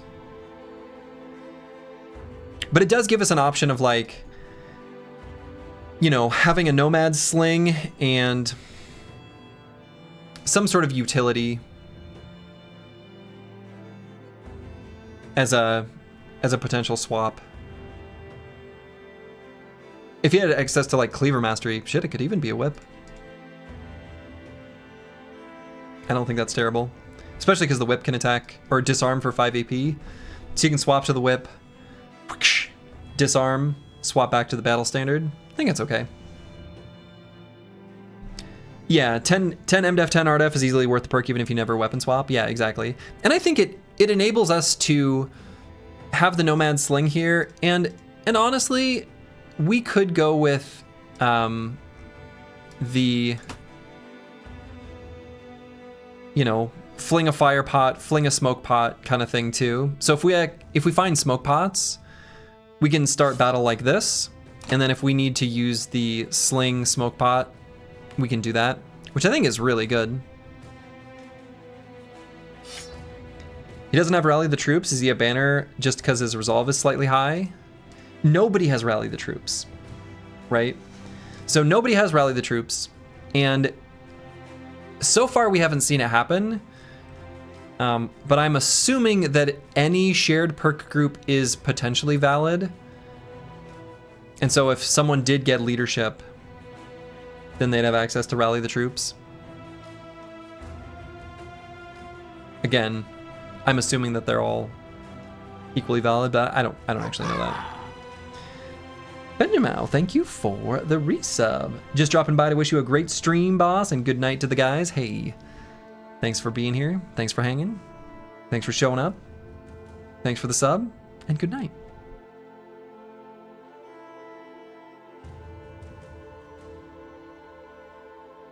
But yeah, he is literally just here to be an aura bot, basically.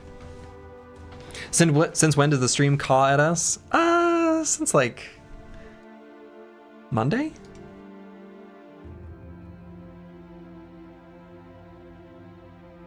But yeah, the whole point is just to broadcast as much resolve as possible. That's basically it. So one way to look at it is, so the banner broadcasts 10% of this brother's resolve to the maximum of the standard bearer's, range, right? So if we affect 11 brothers, we can think of, so we gain 10 resolve. That's like gaining 11 resolve collectively on the team. So it is a way of pumping that one stat while still having like a totally acceptable weapon. Where it sort of relieves that pressure from the rest of the bros who can get more specialized builds. Basically. A week or so, best idea ever. Yeah, I can't remember who, someone from chat suggested it. So. Anyway. I'm looking to see here if there's any other perk that we would be like interested in. Like what perks that I might not be thinking about. 'Twas I was not being humble. Oh, okay, thanks, Brewski. I didn't remember. Yes. Thanks for the idea. That's a brilliant idea. I couldn't remember. The smartest people are always in the chat. True. They're certainly not broadcasting.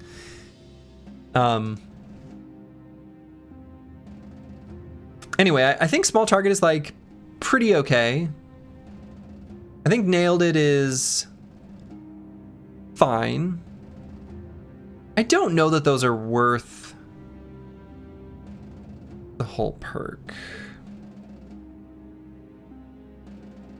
Realize potential on a banner. Wowie. Yeah, pretty nice. I actually might go the fearsome route. I kind of like that. So we'll do fearsome and then flexible and then bulwark. And I'm not going to bother with Battleforged. We don't need crazy defenses or like durability. And honestly, even just like this helmet is kind of okay. And then we'll just go with a pretty chonky body armor. I think I like that. I think this is probably the build. With nailed it in small target, you have a significant chance to hit the enemy in the head twice in one turn, which deals with a lot of enemies. I mean, it does. I don't know if I would go so far as to say, I mean, okay. Kind of significant. Like, it goes up to 60, which of course is very high, but that's still reasonably likely to just hit both. And it's 2 perks to do that, which I think it is good, but I think I like the perks that I've picked here to where I like the idea of fearsome, actually. I haven't really taken it much on anyone. And I do think this brother he'll cause some pretty chonky resolve checks. Fearsome was buffed despite resolve cascades being nerfed. So yeah, I think so too, Rufin. I mean, that's kind of where my head's at. And I think with small target, it's nice to not get hit in the head, but I kind of feel like we'll be all right with flexible and a light helmet. I think we'll be fine. Yeah, I'm gonna go like this. And then we'll just go with Bulwark. You like the headshot pike build specifically if you have some flails in front? Oh, definitely. Right, I feel like headshots are a little bit like phalanx in that they are a company-wide strategy where the more of it you have, the more of it you want to have.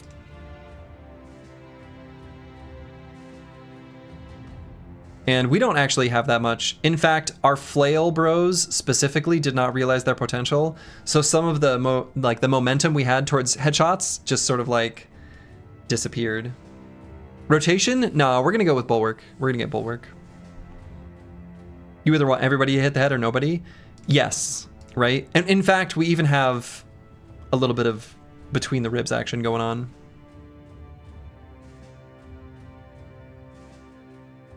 Okay, so for this level up, I'm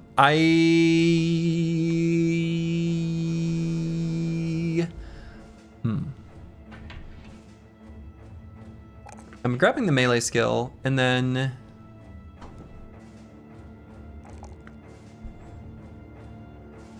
I guess we take the +2.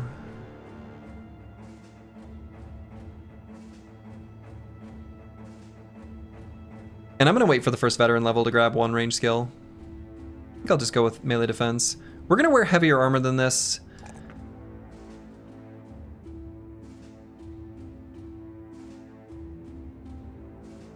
But I do want some melee defense for like orcs that push through or things like that.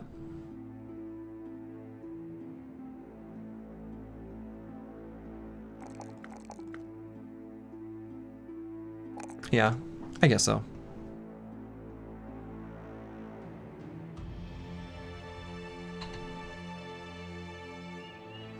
Neat. So actually, Travesty is level up as well, so we can finish leveling up everyone. Killing Frenzy's here. We could grab Killing Frenzy. Oh yeah, Rufin, did you see that Unstoppable was changed? It's something that I literally didn't notice. That is a pretty meaningful change. You no longer lose 1 stack when you wait. You now lose 1 stack whenever you use a non-attack skill. So you can wait with Unstoppable.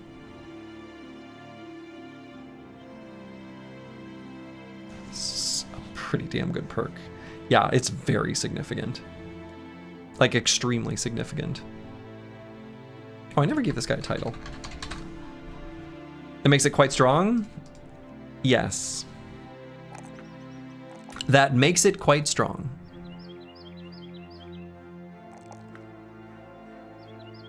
I agree.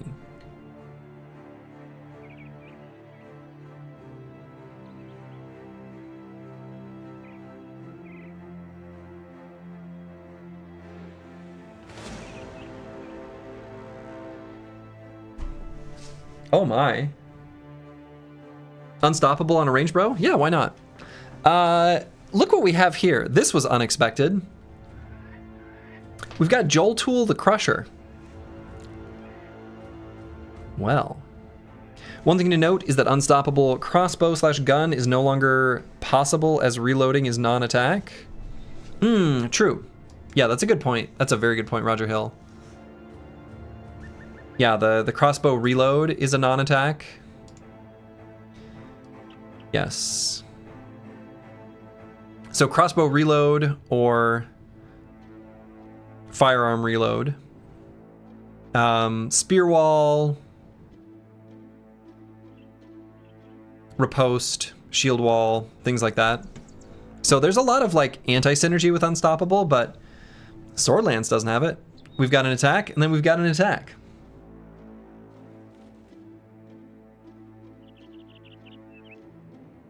One of your gripes with barbarians, they either tend to have a no chosen or a million? Yeah.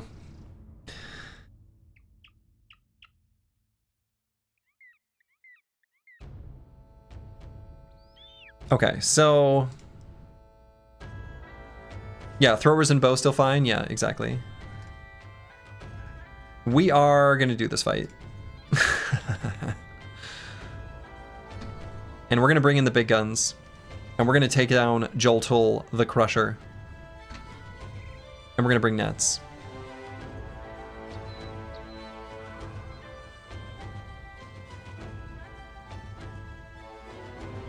In fact, that might even kind of just be Mystic Nemo's job. God, I wish you could, you know, random quality of life I wish I had would be like a way to drop something on the ground. Anyway. Why do I have... So do I... Let's see. So we're going to bring back in Ulfadin. Brewski's going to step out here. We're going to replace this helmet with... Oh. That one. You love Champ Barb since they always seem to have decent fame, unlike most champs. Isn't the opposite of that true? A lot of barbarian weapons suck as famed variants. Like they're the worst ones. Right? Barbarian weapons were changed? Were they? The famed ones were rebalanced to be better? Oh. Oh, and yeah, their armors are nice. Huh.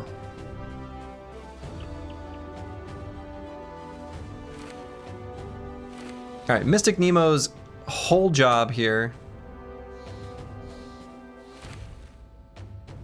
is going to be to net.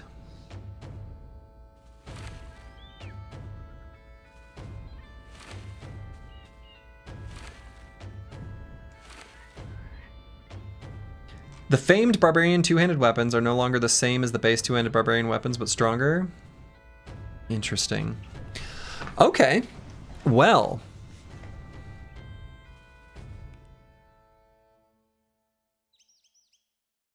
I see.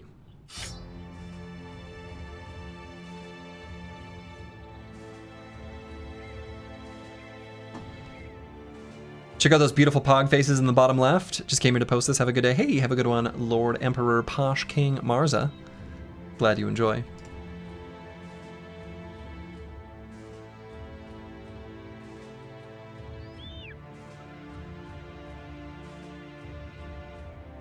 Well, we don't need the... Boy, I really don't want Susage in there.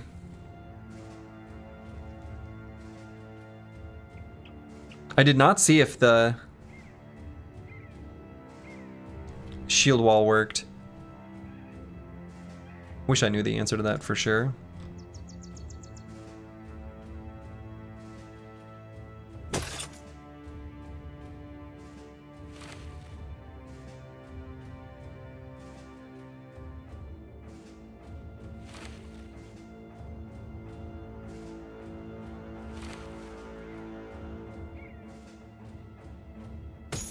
Who gets the rondelle? We have a couple rondelles. We've got one on Ulfadin. I mean, we don't need to rondelle. We don't need to dagger the enemy down. We're not daggering him down. We're gonna kill him with big boy weapons. You never lose famed items, so you can completely destroy the enemy. You don't have to dagger him down or anything like that.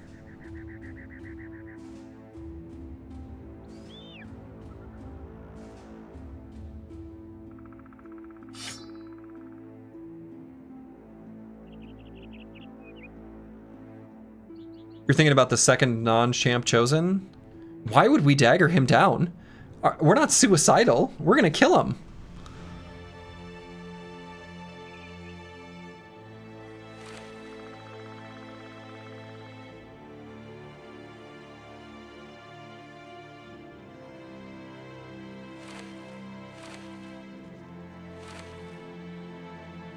We're gonna throw a lot of nets in this fight, if we have to.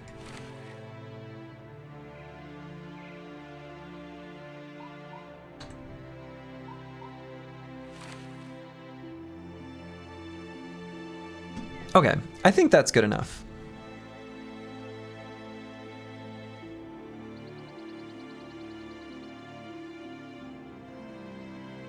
We are dumb, we are weak, we are cowards. In this instance, that just means blowing them up quickly rather than not fighting. Yes. That's exactly what that means.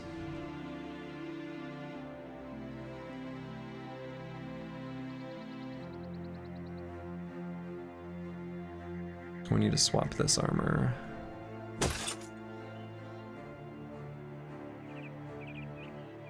Are there any other armors we need to swap?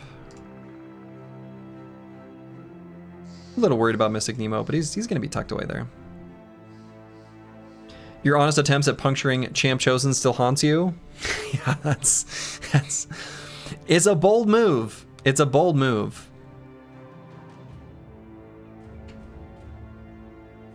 All right, let's see what Joltool the Crusher's got, shall we? That is a helmet.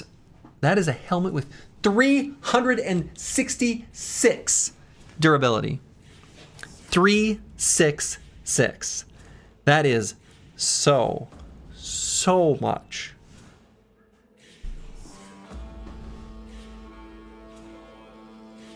Okay.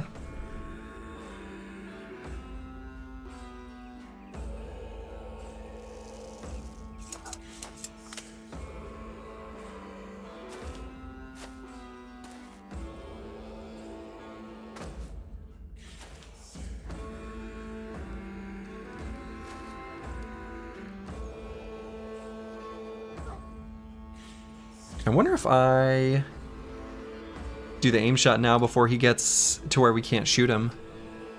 I wonder if we can get him to start bleeding if we hit him in the body.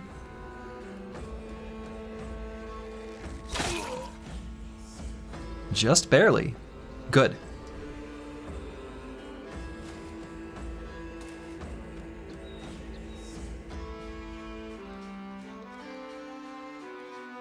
Okay, Casario is not ready for that. Oh yeah, so are we shield walling? Oh my goodness. 300 hit points? Yeah. Just a casual 300 hit points.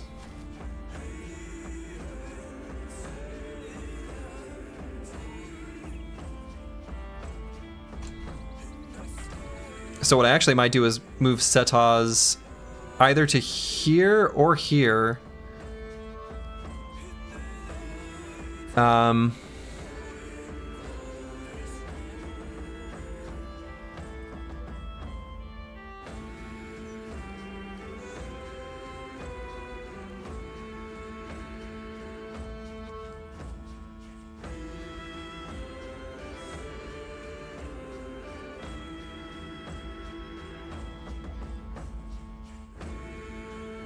I mean, Casario's got pretty decent melee attack to push him too.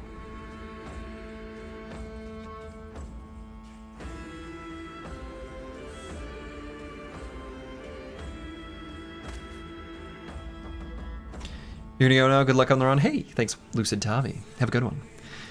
You're pretty sure what you see here is a Battle Brothers skirmish. The vibes are muddy boots, poor financial planning, and 7 men named Rolf making a tactical decision that legally qualifies as soup. I think you're right.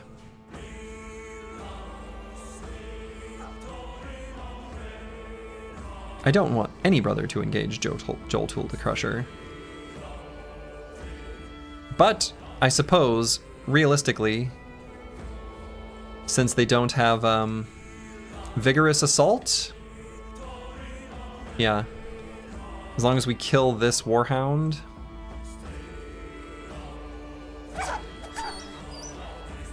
we're totally fine. So let's just make sure that happens. Casario, it's important. Alright. Only that guy gets to attack him. He's got 9 lives.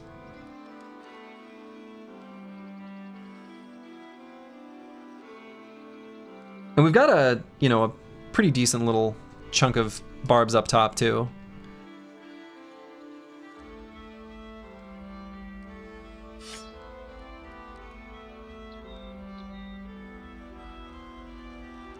You think you're right because you're seeing suspiciously turn-based energy, emotionally bankrupt mercenaries, and at least one man about to discover that light armor is just optimism with straps?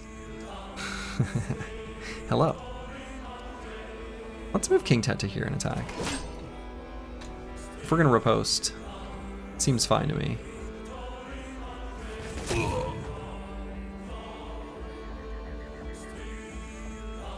Okay, and we could do...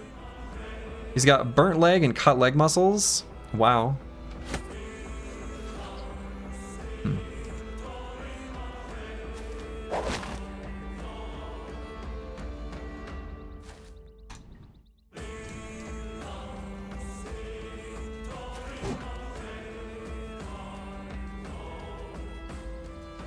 And Mystic Nemo's gonna be ready to net.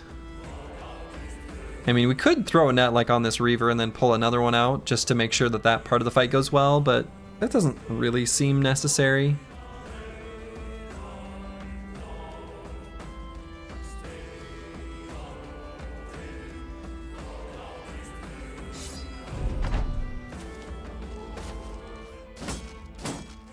He did some cute rotation there.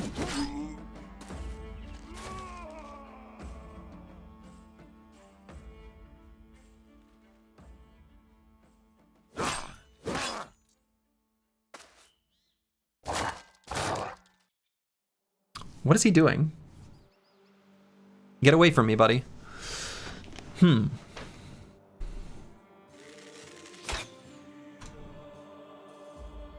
gonna move Mystic Nemo, so we got a room to take a step up. You want to say hi before you go to bed? Well, hello, and good night.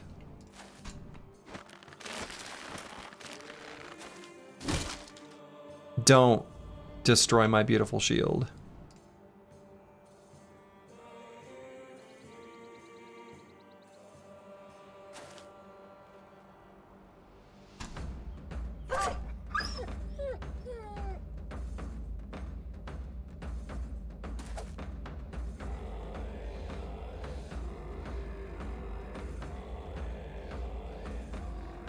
Oh, come on. Okay.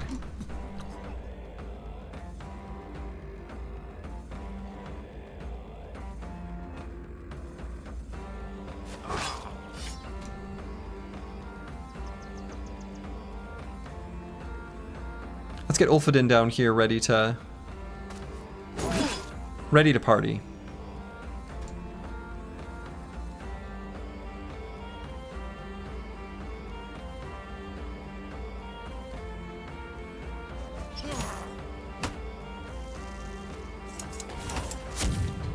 Let that guy on fire.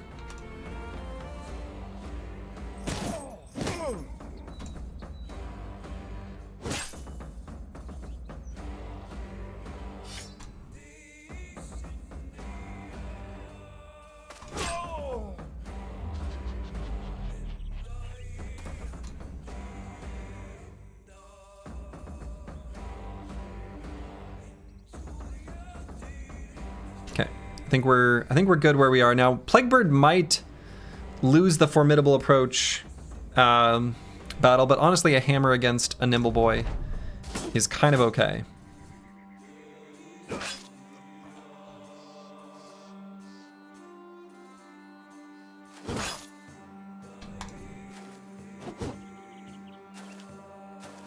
Where is he going?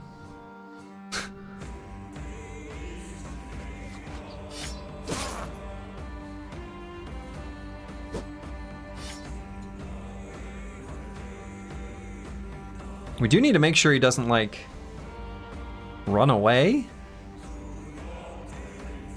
Right? Because numbers are going to start getting low soon, so we kind of need to engage him with someone. Yeah, right? Someone be brave and engage him before he runs. Someone with 9 lives.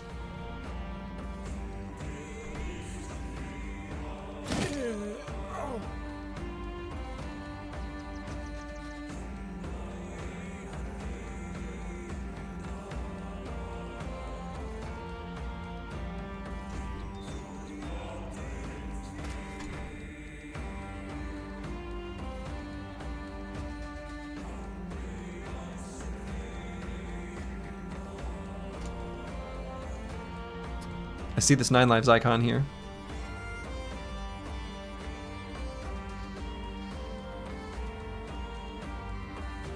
Could also do it on Casario.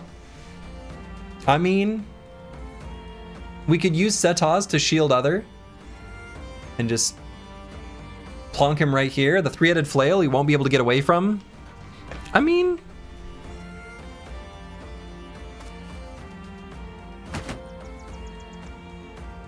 oh, he shield othered back. Because he has a Sipar. Oh no. Dang it. I guess that's so funny. That happened to me earlier.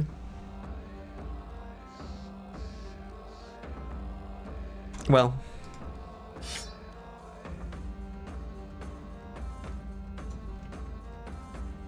so it goes.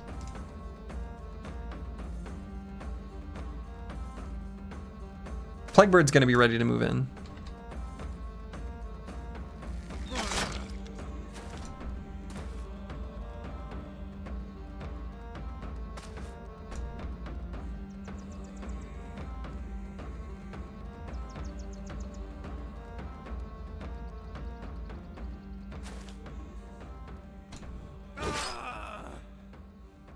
He's got plenty of shield wall adjacency. He's fine. He'll be fine.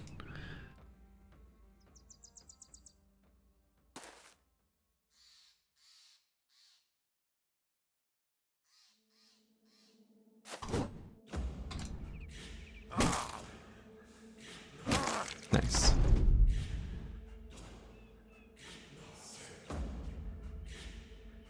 So if we can kill... we can get this guy to run away. Did he proc 9? He did. Congratulations, Casario. You've procced 9 lives. So we can shield push him and then just get in there, you know?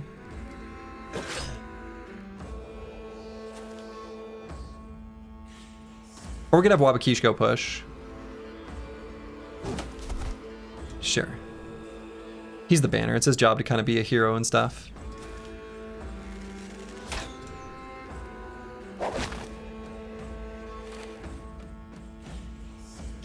Now Plaguebird could step up. I mean, Plaguebird could attack, right?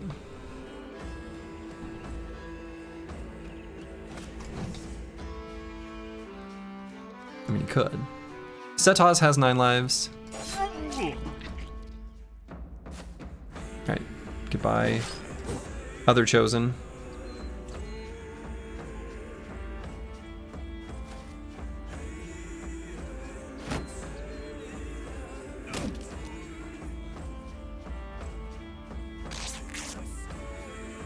Go ahead and bandage up.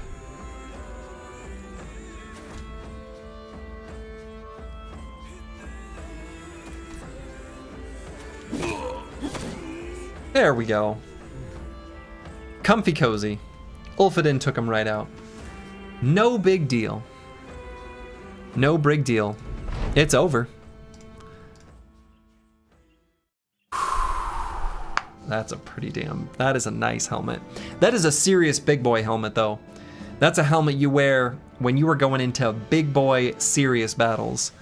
That's very likely going to be the highest durability helmet that we find this entire campaign.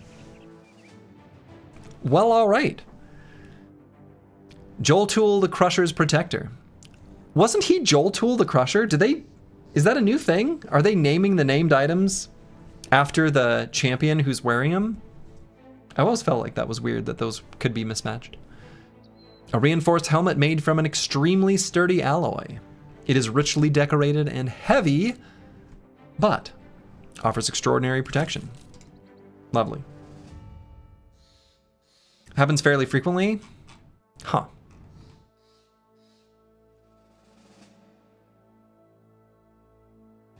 So we're gonna wear this. On who? I don't know.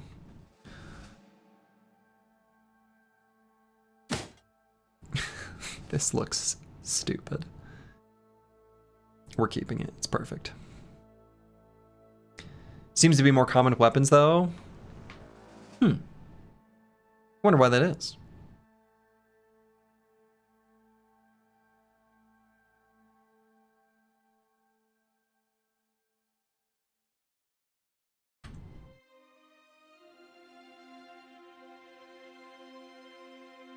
Let's see, so someone who wants...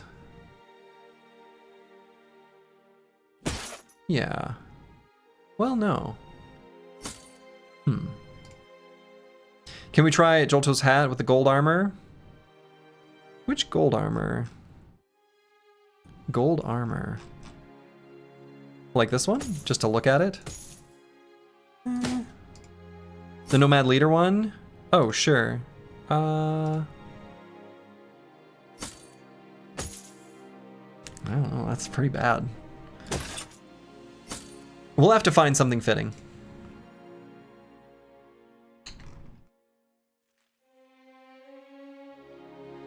Confirmed terrible? Yeah, it was not good. It was not good.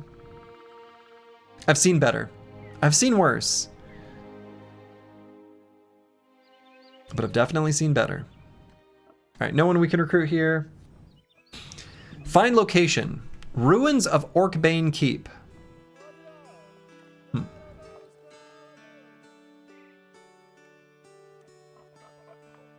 We can also join a great battle. Probably not. Need something with a wolf pelt on it? I think so.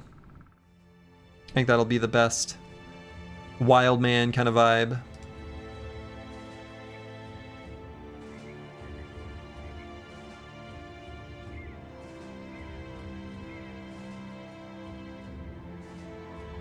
All right, so let's get to Tonderborg.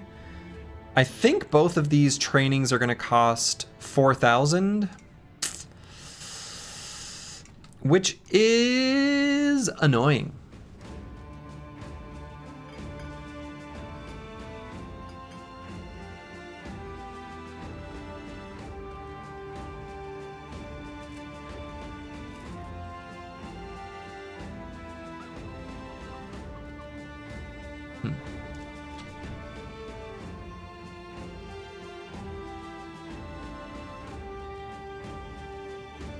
Training is a nice option, missing it in base Reforged. It is nice. It's very nice. Okay. So, let's see. Let's do our level ups on the other brothers here first, real quick. Susage. It's gonna be a Phalanx bro.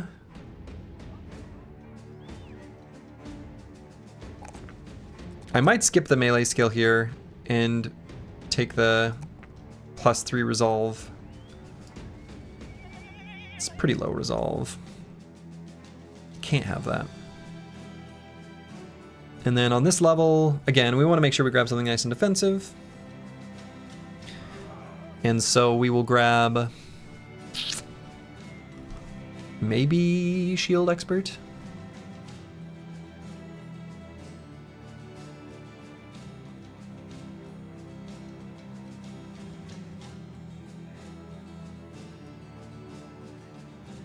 Yeah. Let's just grab Shield Expert. Oh yeah, this brother's gonna have back to basics. Sort of forgot about that. That's gonna be really nice. Just a bonus perk.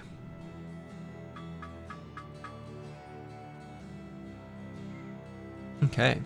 Mystic Nemo's leveled up. It's gonna be an interesting sort of hybrid brother.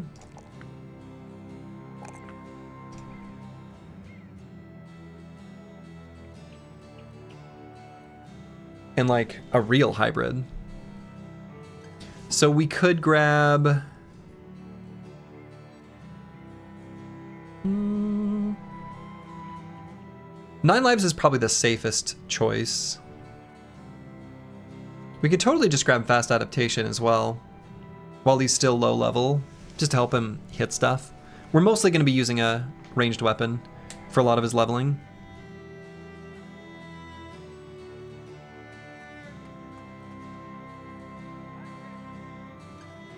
Yeah, we should grab 9.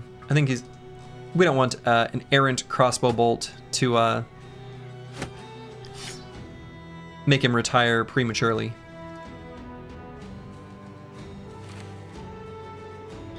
I might sell just a little bit of stuff. I don't know that the sale price is going to be very good here. It certainly isn't.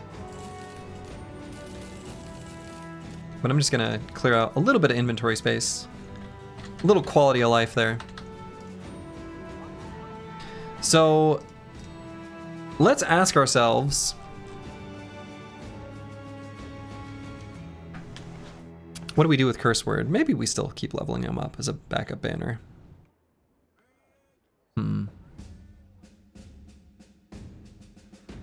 It's so unlikely that Wabakishko really gets injured, though.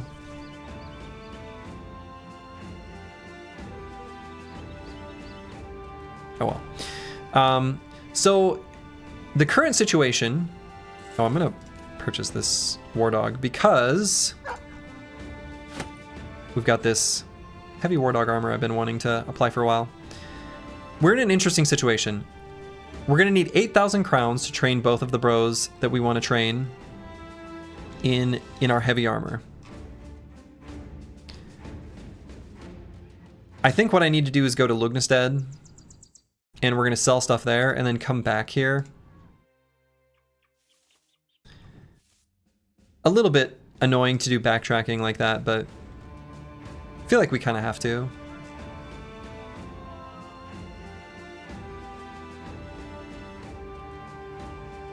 I'm also thinking about if we want to fight the Barbarian Madman. And if Plaguebird's the one to do it.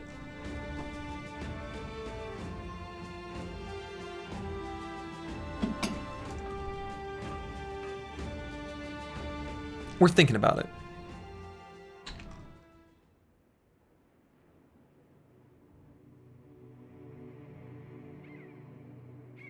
He might be. He might not be. But he might be.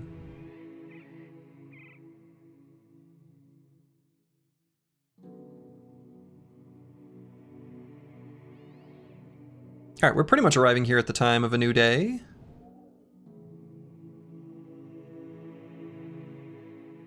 All right, they want to escort caravan to Gemmenberg. We could do a return stolen item quick, just to build up a little more relations with the town. Nice 3 skull, pays pretty well.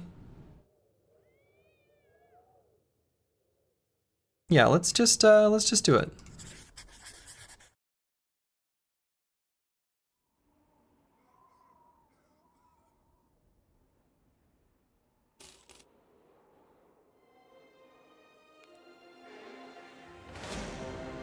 Yeah, this is no big deal. Though I don't really want to fight this specific army in the forest, really.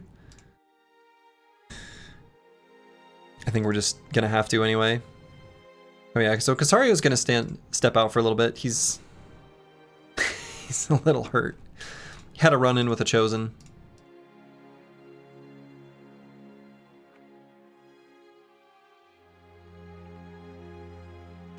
But unfortunately, we're kind of in the middle of the forest, so I guess this is where we're gonna fight him. Oh, that's a cute and completely ethical hill. Wonderful. And are these trees that block vision in sight? Oh my god. I couldn't have generated more favorable terrain to protect Eriko. Oh, fuck, it's 5 a.m.? Uh-oh.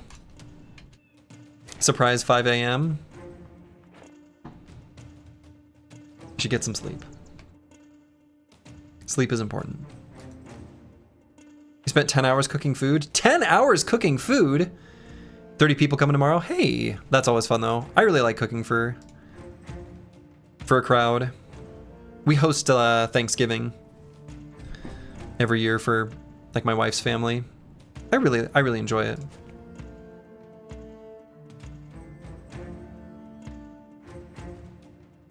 It's a lot of people. It's a lot of people. 30 is a lot of people.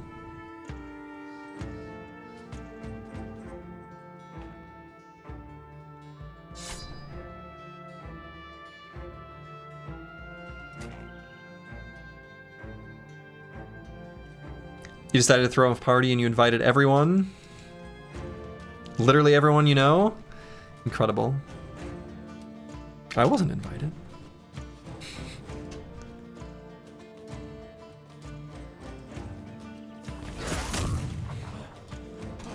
Hop on a plane.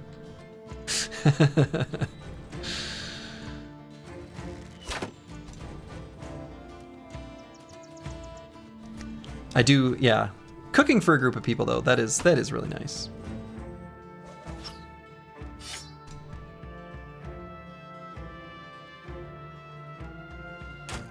Invitation was lost in the mail. Yeah, it must have been. Must have been.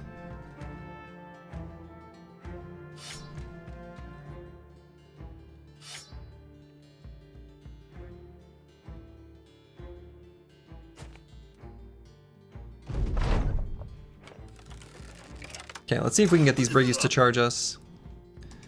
Sometimes they can't figure out...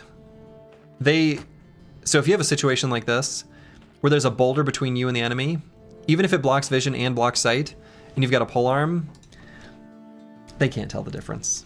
They'll still be like, ah, we're engaged in melee, they can attack us. And they'll react accordingly.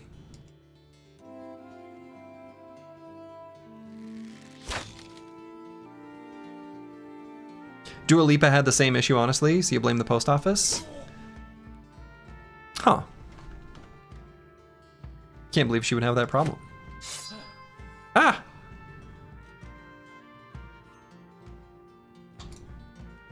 Huh. I either clicked too fast or my game kind of lagged. Or both.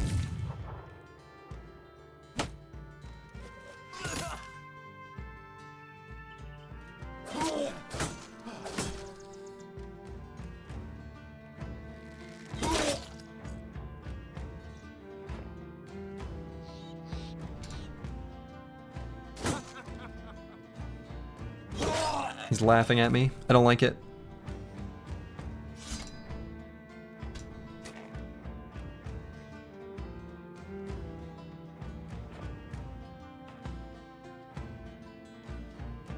Let's see, should we hop down? Trash comps and Susage? I think so. Can't trust that Lipa to do anything nice. You really can't. She's a nasty lady.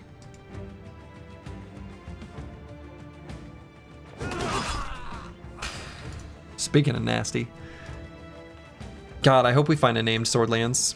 It's like my dream. It's like always the dream. In Hardened anyway. Honestly, like, even though I'm not a huge Swordlands stan in vanilla, a named Swordlands goes pretty hard.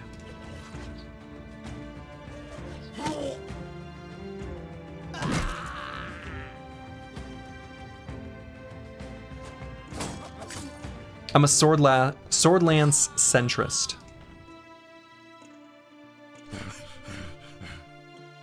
It's really nice against certain enemies, like goblins, for example.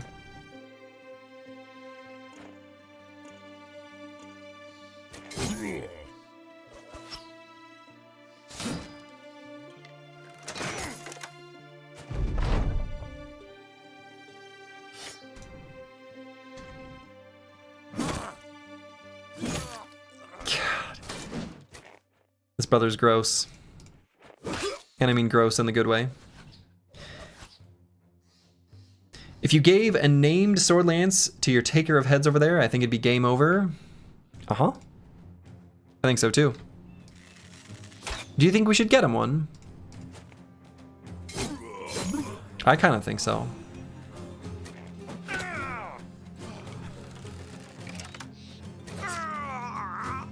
It's got to be out there somewhere. We just have to find ourselves a blade dancer to fight, maybe.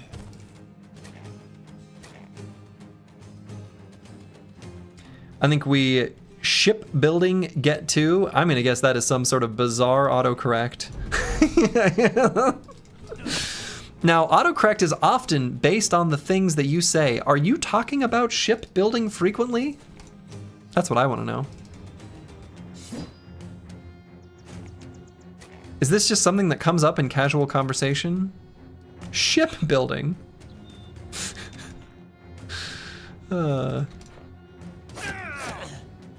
Nice, good stabs. Cool. Oh yeah, and I guess we should have sold a little bit more. You don't build ships in your spare time, loser? Yeah. I do, and then I blow glass around them, so people are like, how did that ship get in that bottle? All right, so we did get this male hauberk. These are actually like really nice. They're a little more usable from a weight perspective than a lot of other options.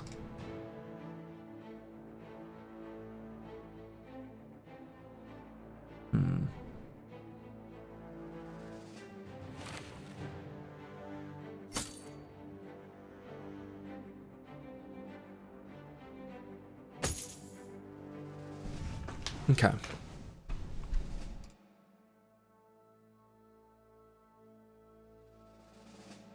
So let's get back to Lugnstead, where we're going to sell stuff. You're all about building ships? You wouldn't understand? I mean, some people are. Obviously, there's people got to build ships. Ships have got to get built. If we're going to have ships, someone's got to build the ships. So, you're saying we should get 2 so you can get off the bench? We should get 2. I agree. We should get 2. Life is about building bridges. You know what I really like? Lift bridges. I just like, they're fun. All right, so these dies are not selling for a profit. Let's see what money we're at when we sell a bunch of stuff. What about a drawbridge? Drawbridge is all right.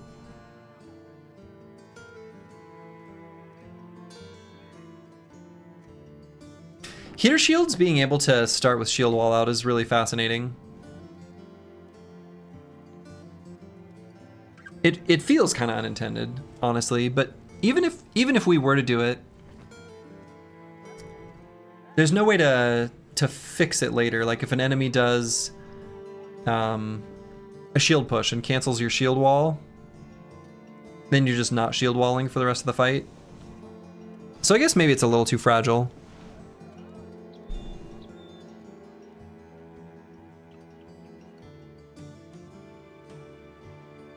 It's a cute prospect, though.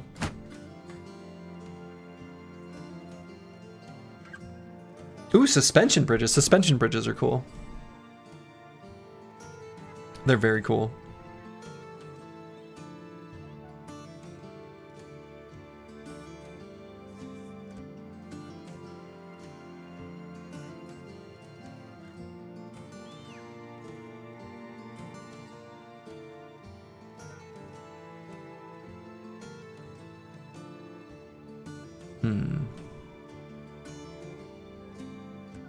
There's just some random pieces of gear that I'm not sure if I want to keep. Speaking of ships and bridges, you still find it hilarious that Jeff Bezos' insanely massive boat got locked in a Dutch port. And when he asked them to take the bridge down so he could get his ship out, they said no. So it's just stuck there and has to be disassembled. What? Okay, that's very funny. Imagine having a boat so big. Well.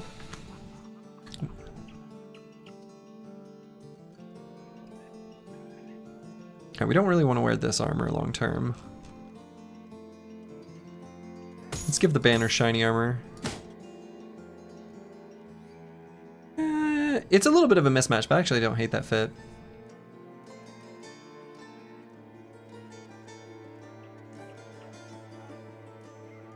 And we want to give Travesty a better better helmet, but we don't have any that have a 0 range penalty. Or vision penalty, rather. Because that ends up being a range penalty with the bow. It's even true here for this brother.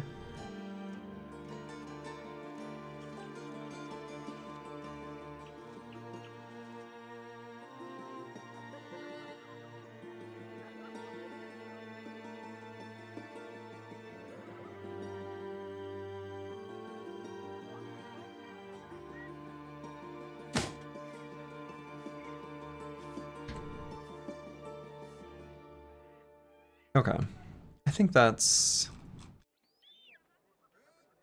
sufficient. Let's keep selling. And I'm not going to keep the heater shields. And let's keep like onesie twosie extra Adargas. Don't think we need to keep the composite bows or the crossbows. So I could keep some of the like really expensive stuff to sell elsewhere. Maybe we keep things that are like above 100.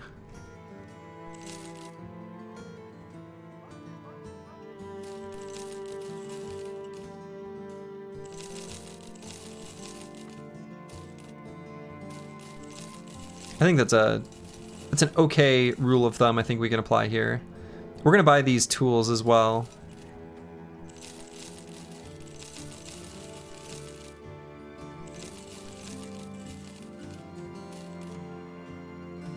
And this is way more throwing weapons than we need. And actually, I might equip these regular throwing axes on Eriko.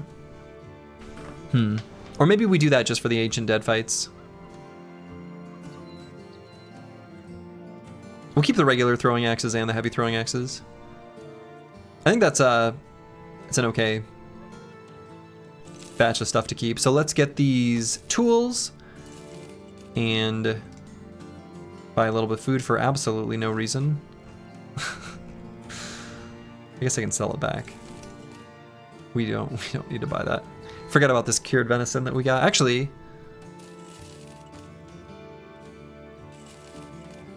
let's just sell the cured venison and buy ground grains. Sorry, squad. They actually did reconstruct the bridge so Bezos could get his yacht out and he paid for it. That is insane. That's wild. According to Almighty Google, they did not take the bridge down. No, the city of Rotterdam did not tear down the bridge. While there was initially an agreement to temporarily remove the middle section of the historic Koningshaven Bridge, known locally as De Hef, to allow Jeff Bezos' super yacht to pass through, the plan caused a massive public outcry. Local residents even organized a viral event to throw eggs at the yacht if the landmark was disassembled. That is incredible. Incredible. The venison was too rich for us. It's better we just stick to oatmeal. Yeah, you can't be gorging on foods that you can't stomach long term. Let's see, is anyone else going to be really close to level 11? Setas is close. Broken Exile is close.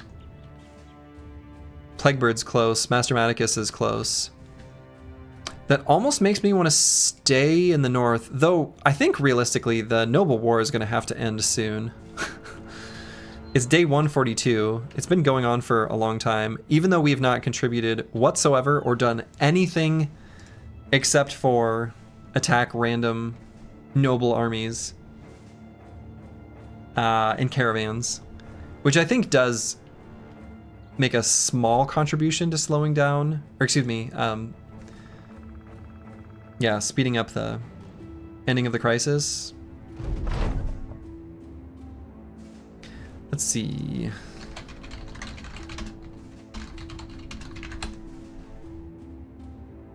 If we choose the jeweled ring, hand it over, we get -1 reputation and a signet ring.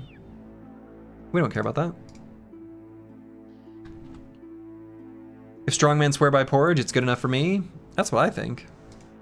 All right, so at the training hall, for Trash Comps and Wabakishko, we're gonna get heavy armor. So Wabakishko, unlock heavy armor. And Trash Comps, unlock heavy armor. Who's closest to hitting 11? Who is closest? Oh, Broken Exile's like 1,000 away. Yeah, Broken Exile is just 1,000 away.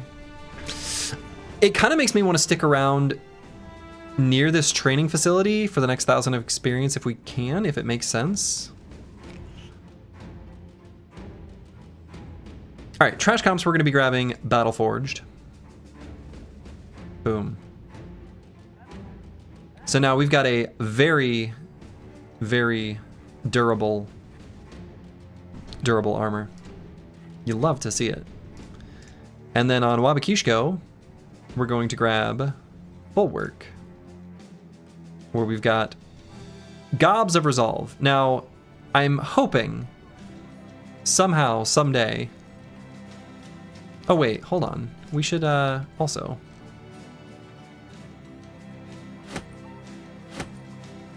give him that. Even though I guess it's not quite hitting a multiple of 10. We can wear very slightly heavier armor though.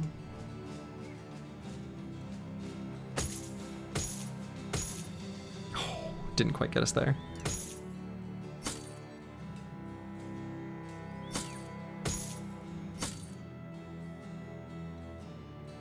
Okay. Deciding if I want to go gain some more experience. I also am kind of thinking about when the time comes for Plaguebird to fight the Barbarian Madman. I guess we can wait till level 11, and if he hits his potential,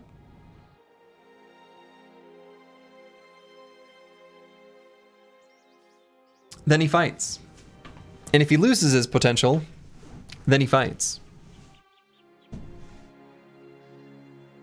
What's that shiny helmet we saw? Oh yeah, so we fought a Barbarian Chosen Champion. Have no fear. He didn't really have a bunch of Chosen buddies. Just one, and then it was just a handful of Reavers.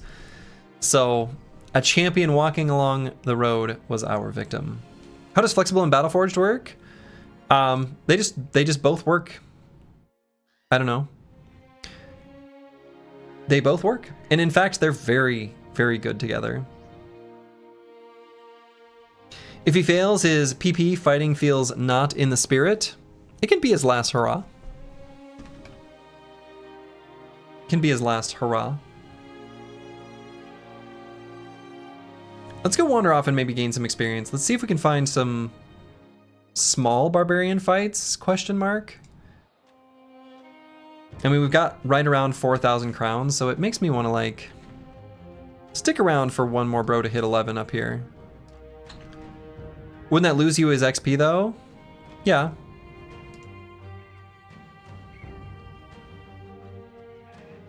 His last Harambe? His last Harambe? Sure, yeah.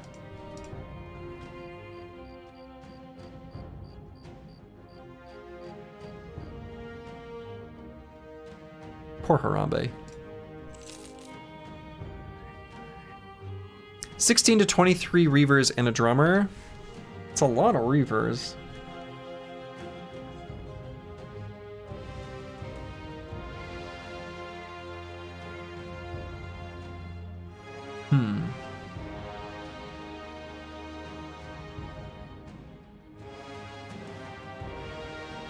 It might be okay.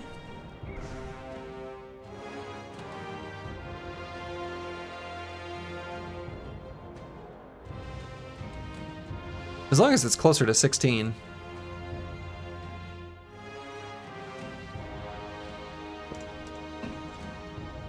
It's a spicy meatball. It's a little bit spicy.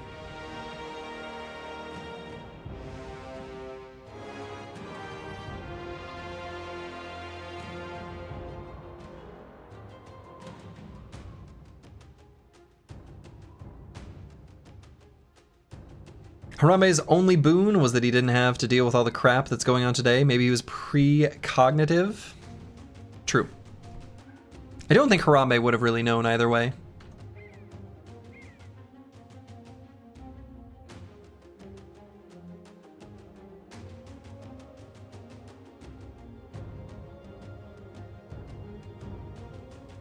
Harambe is a leader in the auto battler you've been playing though, so he lives on in video games. Good for Harambe. Nah, I think Reavers are just too much of a pain in the butt. I feel like they having survival instinct just makes them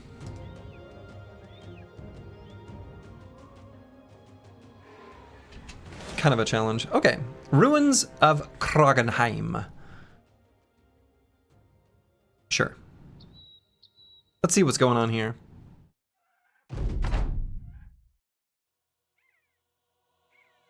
So 3 fast units, like very fast.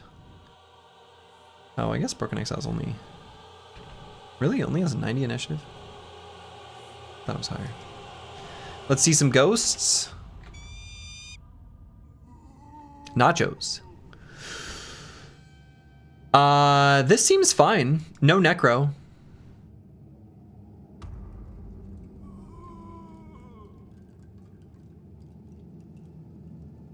We would have liked to have kept our Spear Bro for this fight. We could retreat and bring him back in. The cool Whipper is also probably pretty okay. Yeah, lots of valuable big weapons.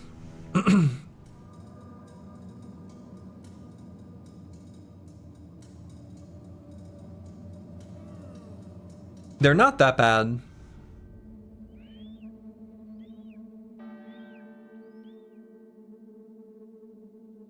I think our team can actually withstand this pretty reasonably well.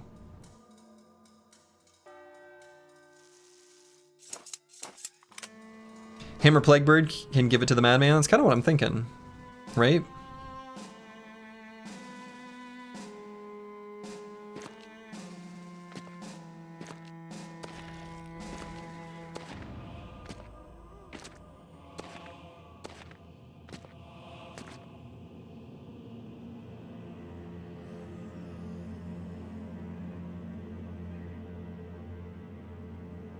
They do have Formidable Approach.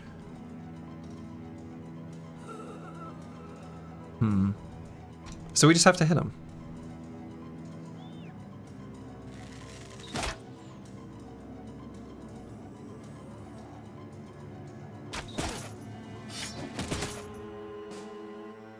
Two-handed flanged mace and a two-handed flail, very tasty. Very tasty. But definitely spooky.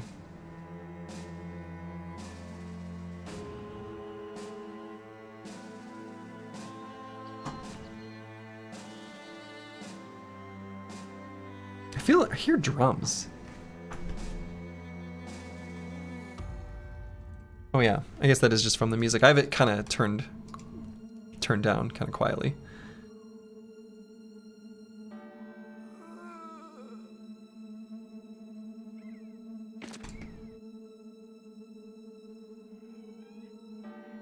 So I could disarm him just to get rid of his reach as he moves forward, and I guess then he doesn't get Formidable Approach if he runs forward without that equipped. That's probably how that works, right? And we just gained a fast adaptation stack. Easy.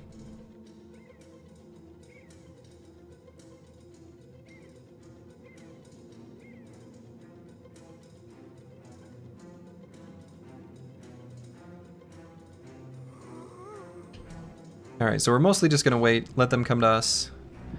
They'll get Formidable Approach, but as long as we hit them, then they lose the stack.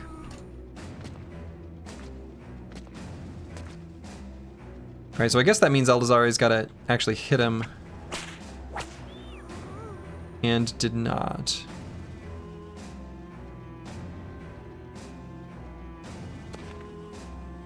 You had to miss a few of the last streams. Did your boy perish?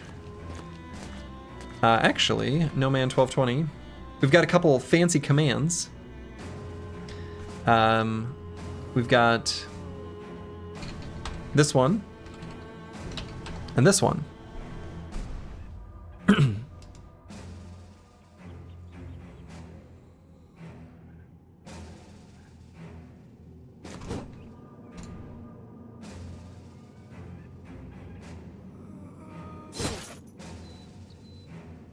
So I'm gonna step down here.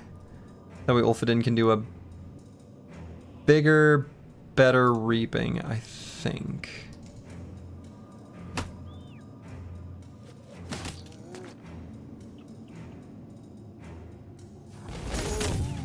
See, you're a failure. I am the one who failed you.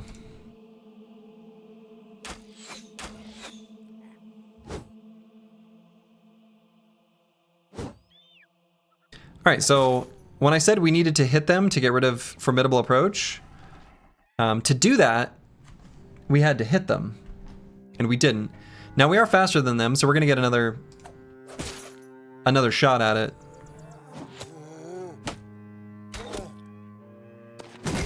And in a lot of cases, it looks like they're just gonna die. So there is that.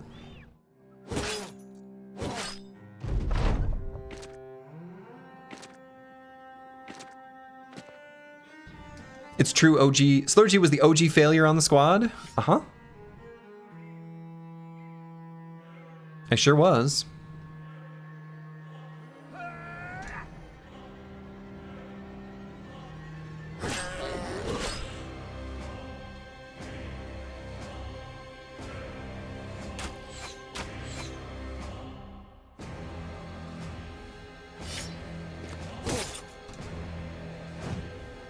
Oh, didn't want to miss that one. That was good though. So then should I just finish that guy off? Okay, got rid of formidable approach there.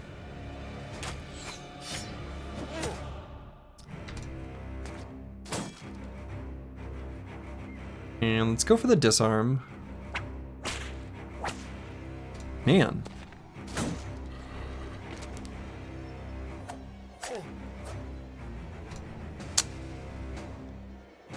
He is gonna get an attack, isn't he? I really don't want this hammer to attack anyone.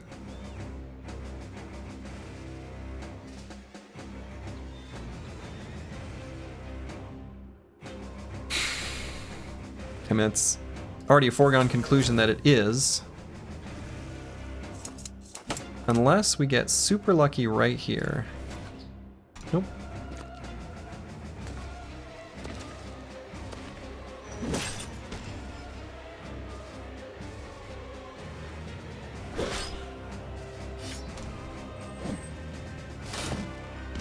Okay, that was the one attack I was worried about, and he missed. So good.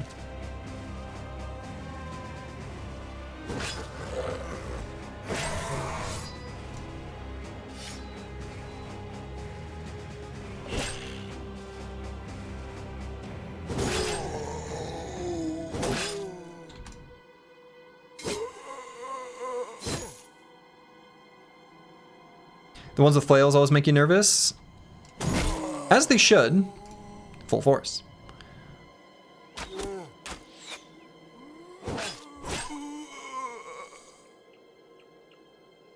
Yeah, the ones with flails should make you nervous.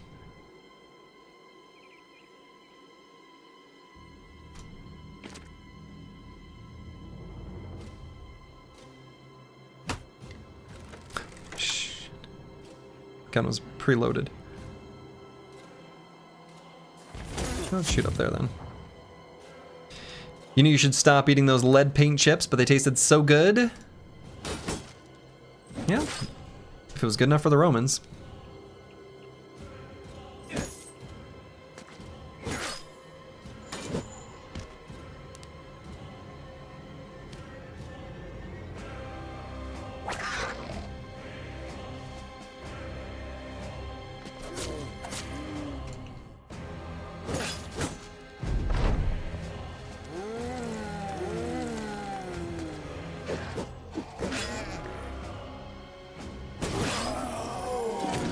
Ulfodin remaining a monster.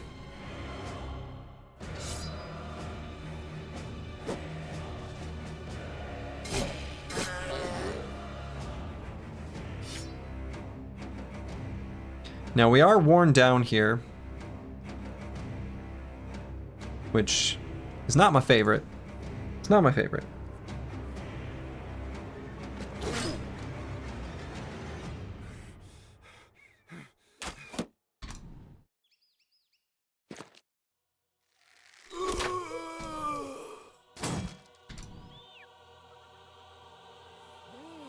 But we're out of ammo. Oh wait, no. Oh, we just don't have enough fatigue to reload. Yeah, okay. Oh! A shield push. Whatever. He didn't want his flail buddy to be able to attack? Interesting. That is a choice. Why did that guy push? Why are they pushing me?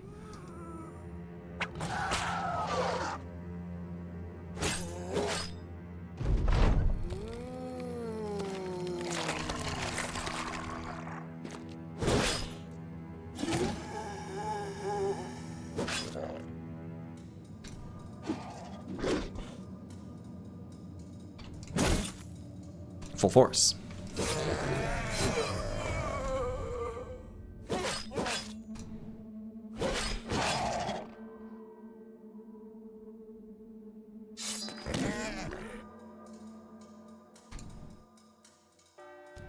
Might be an AI bug. You've had fights where after a certain amount of time, they'll all start randomly pushing. Weird. Why? How does that happen? That feels so... like... weird? Does that feel weird? Seems weird.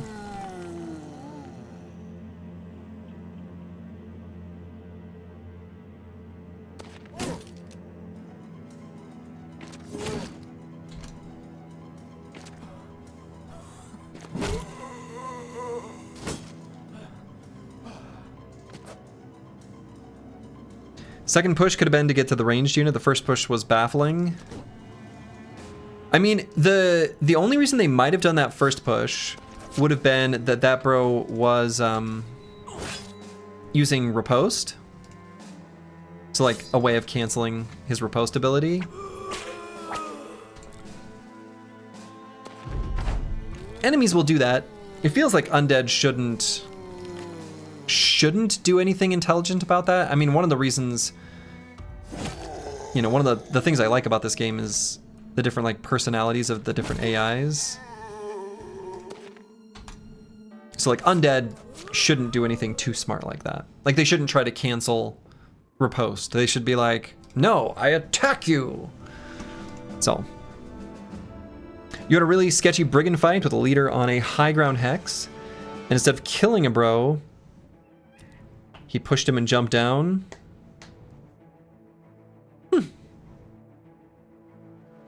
Yeah, that is strange. Yeah, no hammer. Only got the flanged mace, which, I mean, a flanged mace is obviously, like, great. Oh, did we? No. So close, though. Yeah, I mean, we like having the two-ended mace.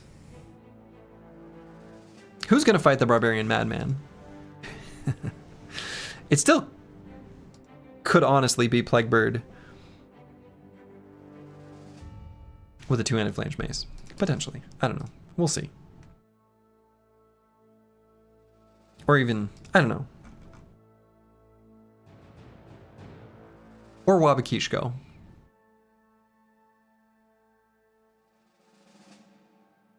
All we gotta do is hit him. We should be pretty likely to do that.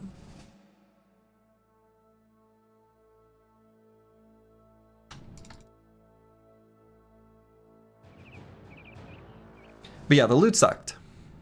That was disappointing loot.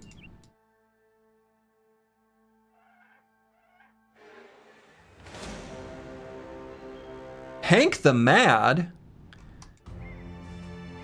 Oh god.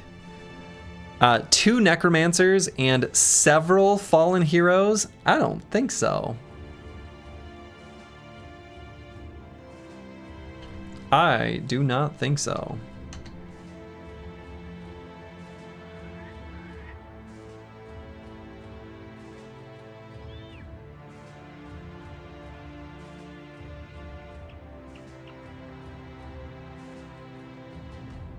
Hank and his understudy. It's kind of what it looks like. His unnamed understudy. Just a necromancer. I don't want to go out too far. I kind of like don't like that I'm exploring Tundra right now.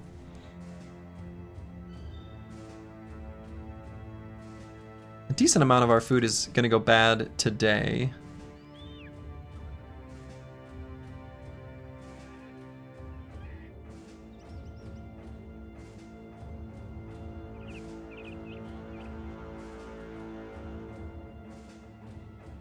So let's wander over this way. Maybe we'll head down through this forest towards Grossholes. Okay, we got some footprints. Stuff going on here. Brotherhood of the Knife. A brigand leader, several highwaymen, and 2 to 3 killers.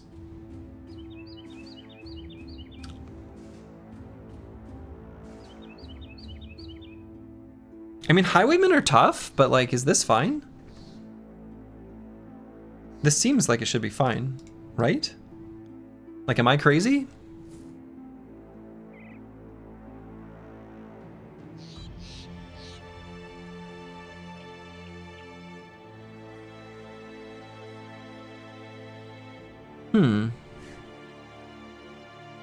Yeah, please hand over your shinies, highwaymen. That's kind of what I'm thinking. And I don't think we have a use for this flanged mace, though.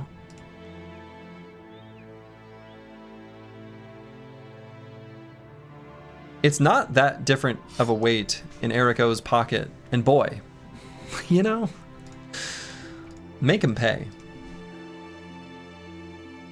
Brigands without range is always fine. Yeah.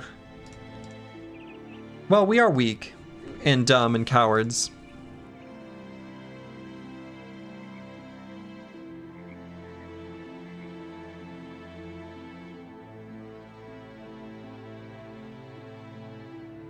I'm gonna bring in Master Maticus.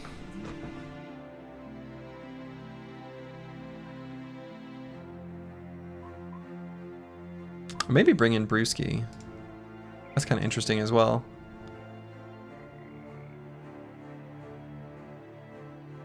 Nah, we'll keep it like this.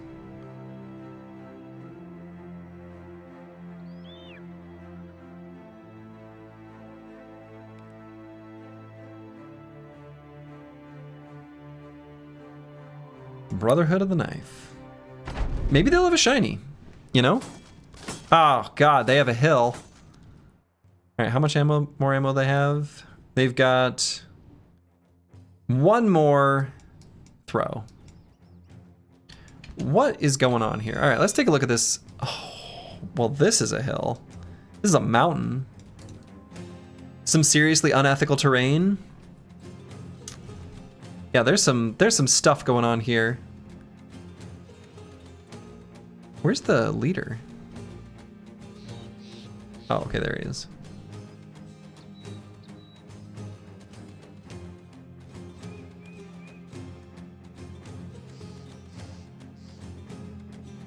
I mean, I think we want to just get up on the high ground as fast as possible. Like this one.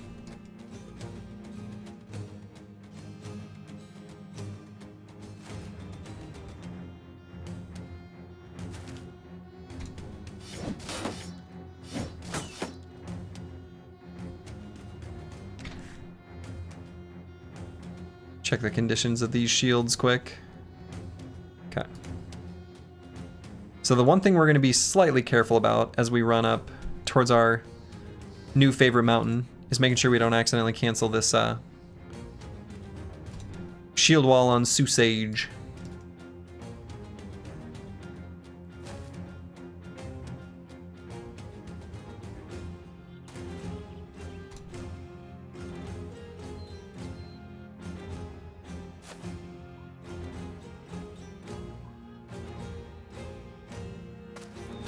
Should be good now.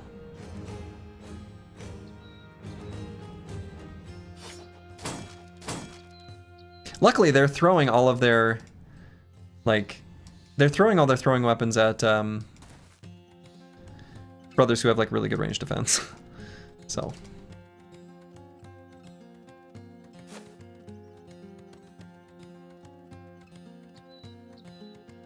I love that the phrase unethical high ground is community jargon. Yeah, I do too.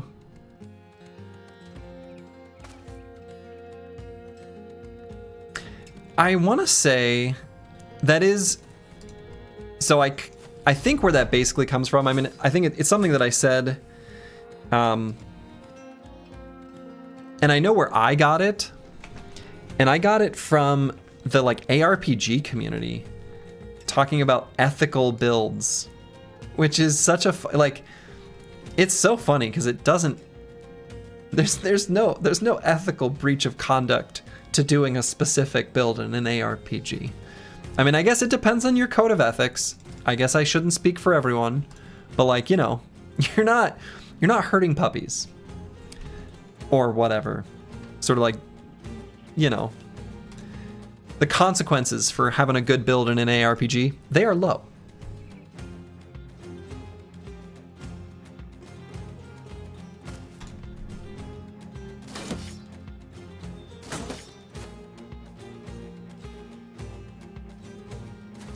Alright, at this point they've basically expended all of their throwing weapons. I remember there was a creator in the PoE community who complained about people who traded as playing unethically. Incredible. And then it got memed to oblivion. I mean, maybe that's where the whole shtick got started. Might be.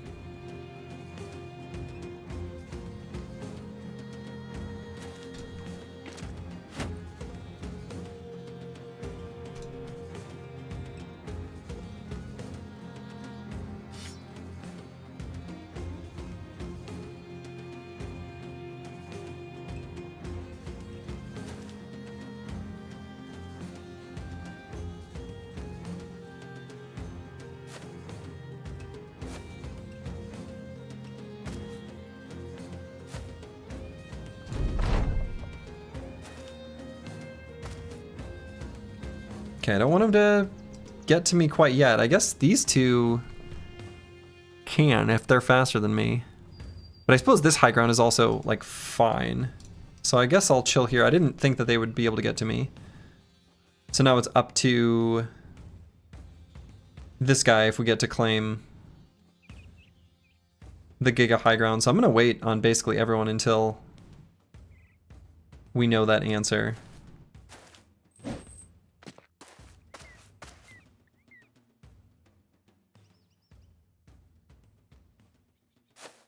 All right, he's gonna let us up. Good, thank you, sir.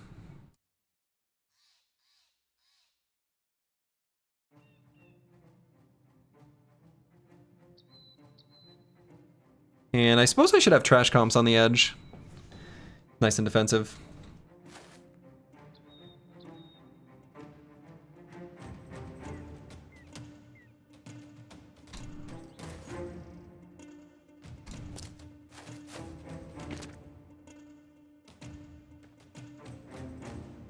So we'll get like a Plague Bird up here. Maybe Ulfadin here? He's probably fine there.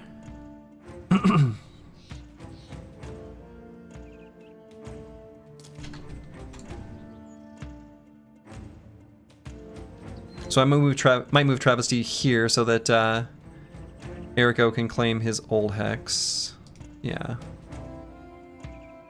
Trade core is unethical. Back to the beach. Trade core. Wow.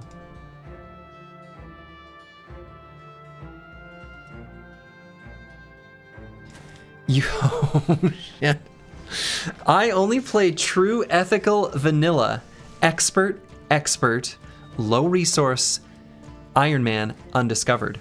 I delete every named item I find because it is unethical to keep it. I skip the arena because arena fights are unethical powerhouses. Every time an attachment drops, I immediately use it on a randomly equipped piece of gear to increase the challenge. I don't use Discord because guides and tips give too much of an advantage. I sent at least 84 emails to Overhype asking to fix various rare exploits of the game. Thank you for that, Choppy Cat. I'm glad you allowed me to do whatever that was.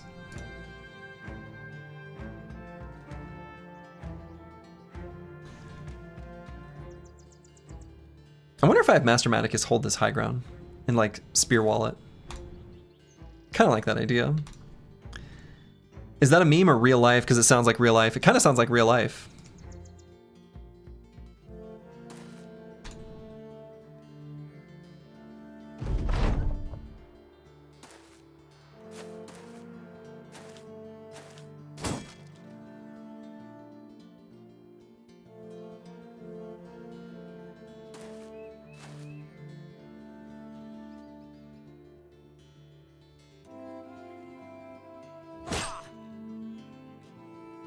Let's do a riposte.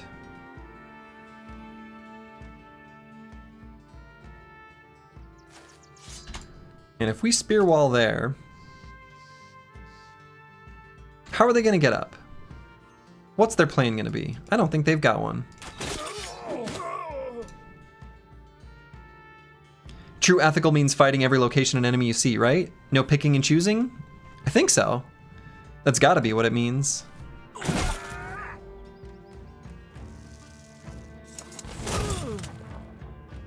Speaking of unethical, don't you cancel my stuff?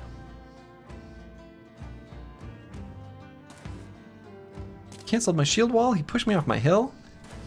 It was unethical. We're no longer next to our phalanx bros?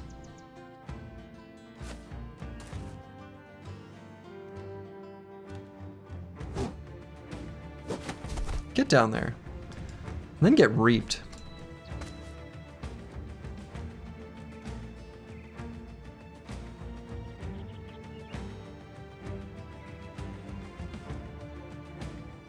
So now maybe I want to move Master Maticus down next turn. I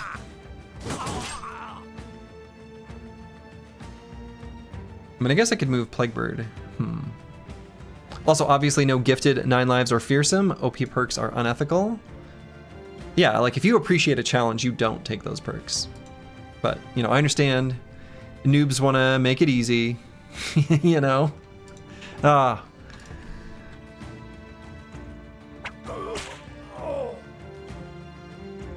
Ethically sourced bros aren't bought or hired. They are only acquired through events.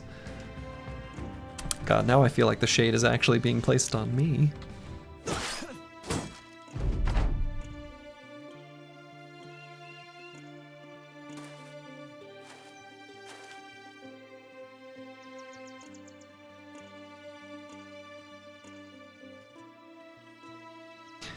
We should be sending the realized potential bros to the streets and keeping the failures. Oh God. What have I done?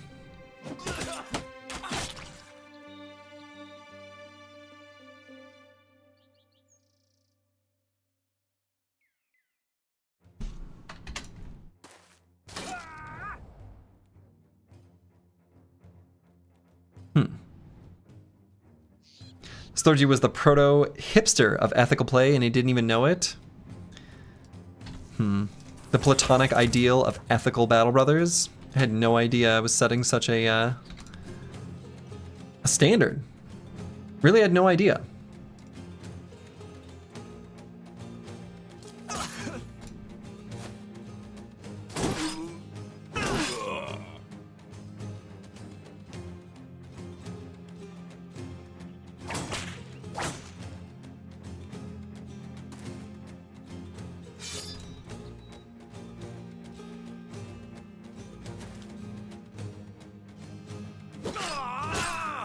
Ooh, almost got him. And I want this high ground back. I don't even care that it's on fire.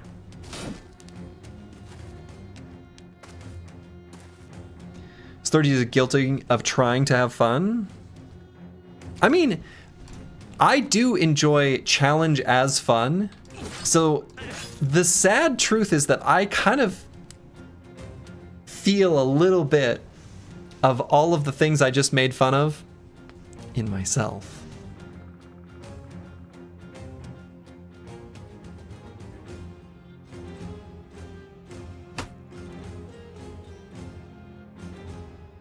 Just a little.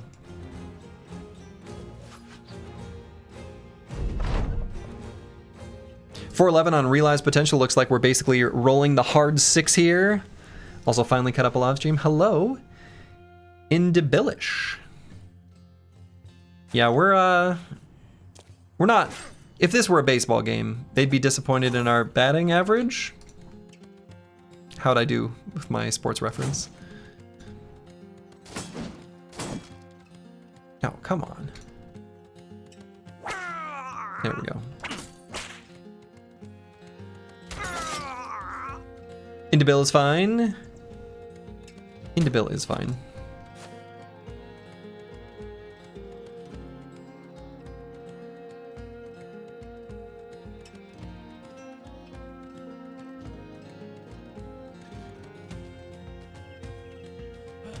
At least it'd be a solid batting average. Well, that's probably true. It's kind of hard to hit a baseball, isn't it?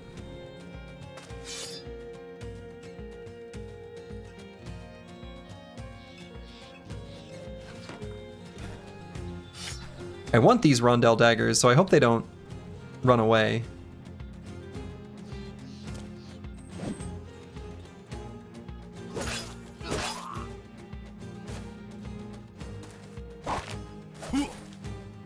Ow. 4 of 11 is over 300, so you'd be pretty good. Okay. I even knew to call it 300 there.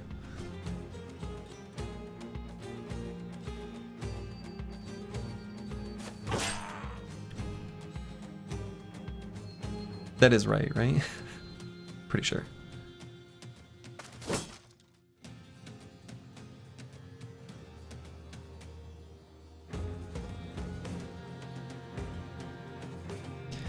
You had to add the ish to the Twitch handle to differentiate from a far-right political streamer. Oh, I see.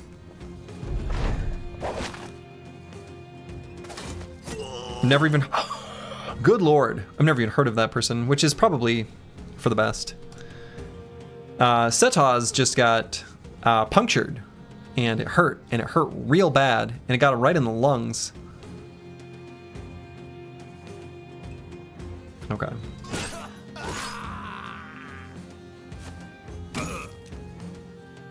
Good thing we've got good protection from flexible. Baseball is kind of in a high strikeout / high walk, low bat average, but only go for home runs era right now. That feels like not how you'd probably want the game to be. I have absolutely no perspective that like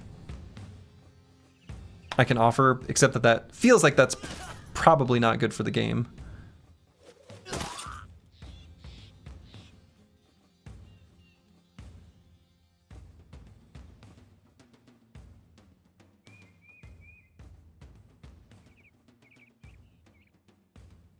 Brewers and Jays did a small ball to great effect last year. Okay, so I don't know what that means.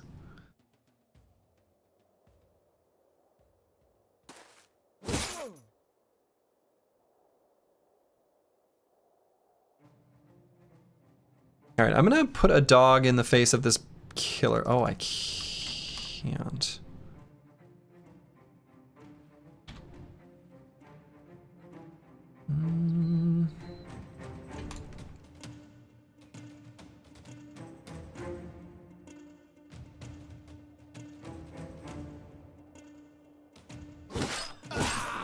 Okay, that was good.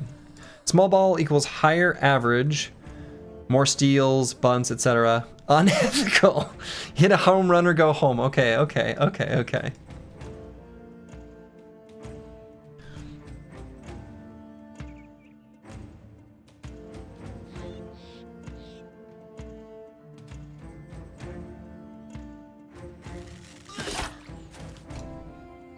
want to be able to kill this enemy, that way I can attack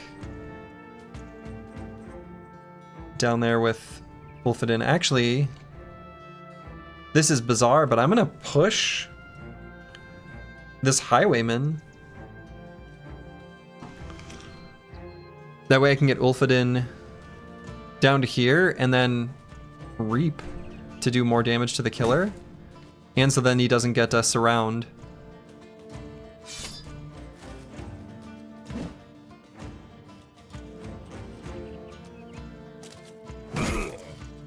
Full force. So we're just going to try to break out. We're going to fail. And I suppose we need this guy here just for... because he has to stand here for enough surround to make that cheap. It's not your fault the guy went with what was your handle from a Civ 4 days onwards. Also, they're not streaming in English, so it's not a surprise you haven't heard of him. Oh, okay. Oh, he's going for punctures on Ulfadin now. Now, technically, if he'd hit both of those, be close to dead.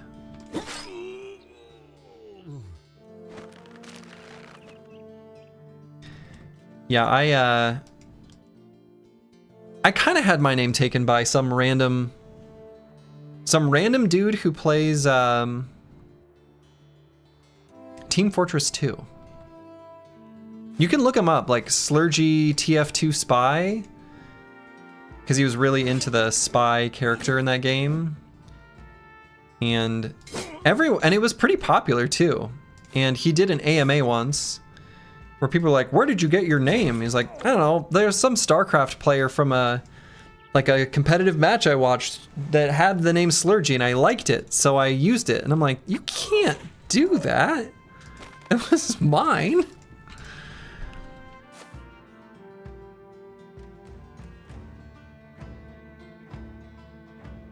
I had it first.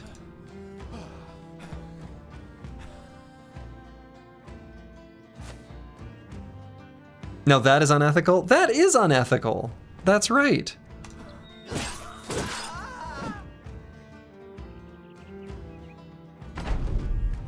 How'd you come up with Slurgy anyway? When I was but a wee lad, my brother and I were playing, I think it was Win Risk from the Windows Goodies, a CD-ROM disc, and you were supposed to enter each player's name before starting the game of Win Risk, which is just Risk. And we sort of like, he like futz with the keyboard, and I think I bumped his shoulder. I don't know. He was just like, he was gonna type Scott.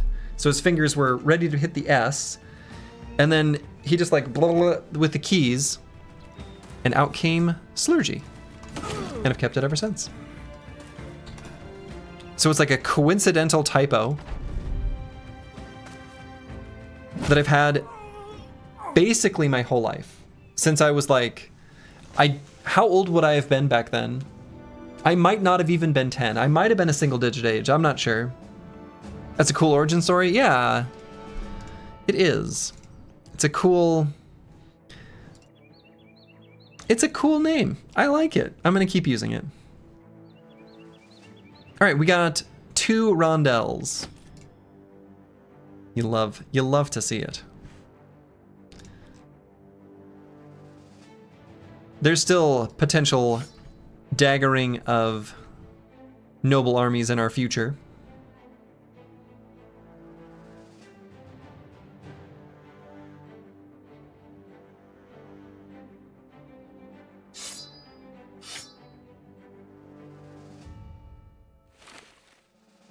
We got ourselves a bill hook. Don't know that we're gonna use it, but we have it. And we got a couple like interesting helmets. This reinforced mail coif is like fine, but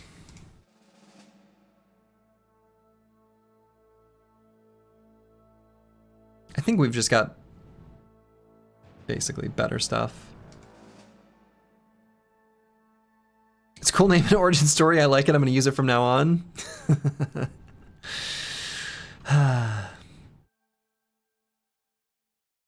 Reasonable. And we got this these metal joint covers, which we could put on something.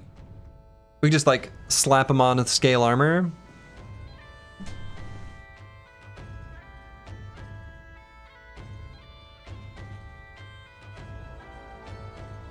Yeah, okay. The nipple clamps, I like to call them. They're a little bit high, but you know, I don't know. I don't know everyone's anatomy. Yeah, so Setaw's got that pierced lung. Big yikes. I guess he did have 9, so he wouldn't have died, but still.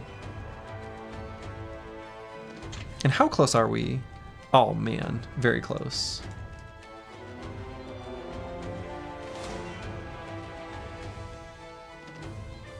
The brittle hovel is here.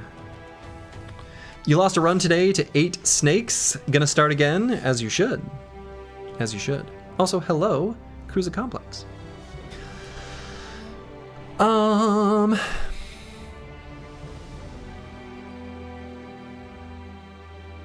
Hate fighting against shamans, but this really isn't that bad. They really don't have that much damage. So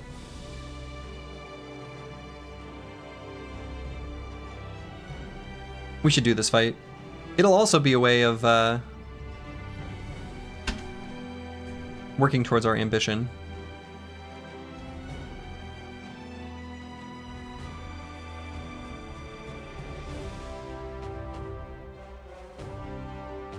And do I want to wait for nighttime? Maybe. Now, last time we went into a fight like this, we went in during the day, and miraculously, the shaman did not start the fight using root, which was weird. I kind of wonder if Setaz can actually genuinely safely stand here. He's got 9. It's gonna be like at least 3 arrows to kill him. I think that's actually safer than bringing Mystic Nemo.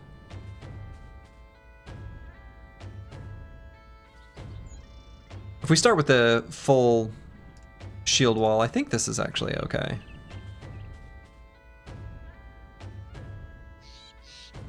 There isn't any like fortifications in this kind of camp anyway, so they're gonna run forward, yeah.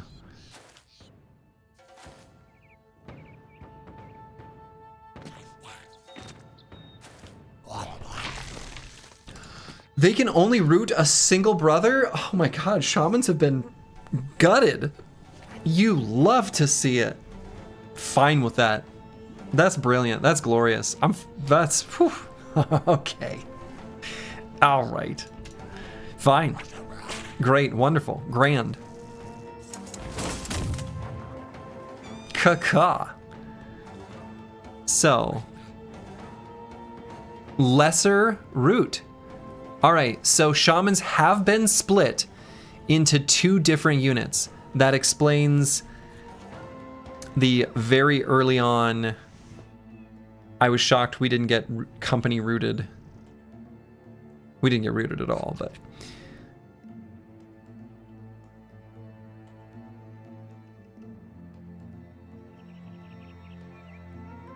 You're falling asleep? Do you know the weekend streaming plans? Yes, I will not be streaming tomorrow, but I will be back on Sunday, I believe. Let me double check that that's true. Yeah, I think that's true. But I will not be streaming tomorrow. Mostly running a bunch of errands tomorrow. I've got like a lot of little tasks around the house that I want to get done today, and tomorrow's a good day for it. Hey, you're welcome.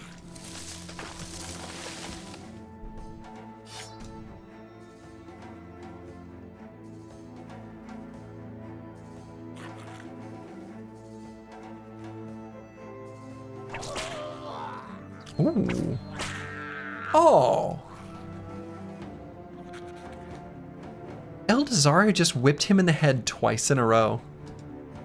Dude, that's gross. That is unethical.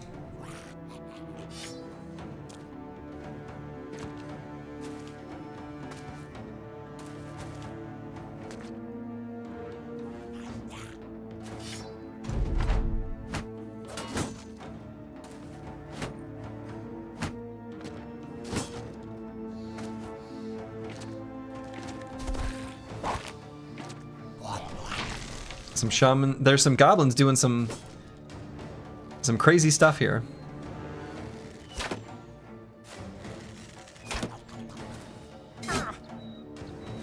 Ow.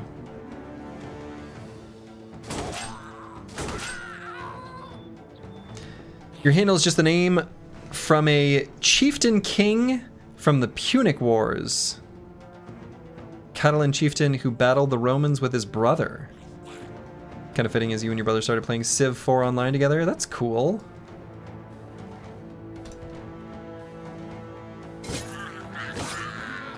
A Carthaginian king.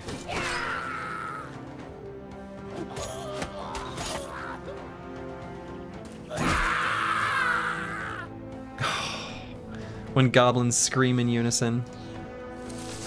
Nothing finer.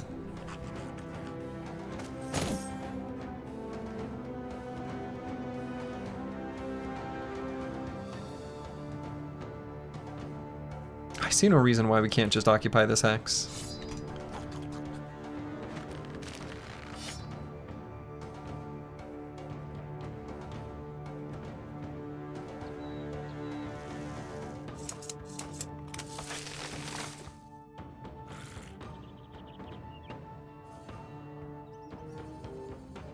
Actually, can't move that bro forward. Because we have to maintain cover for Setaz.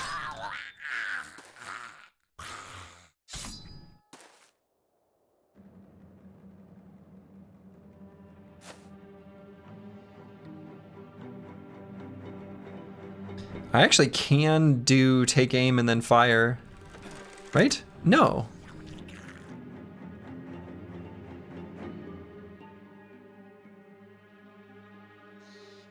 I thought when you did take aim, it would make the fire handgun cost no AP? Is that a... Wait, what?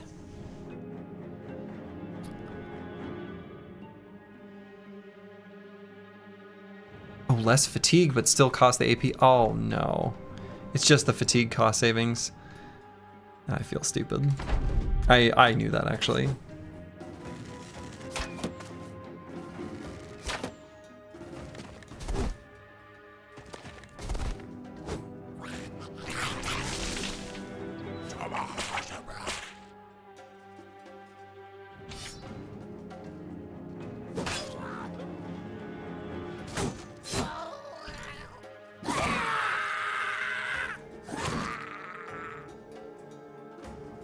Die, little goblins.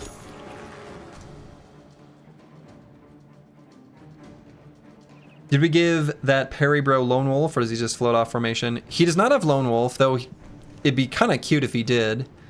He floats off formation because he's got dodge. That's kind of why we're doing it that way. And he is gonna hit level 11 after this fight. That's, I think, pretty much a done deal. Let's get our three-headed flail in there so that they can't run away.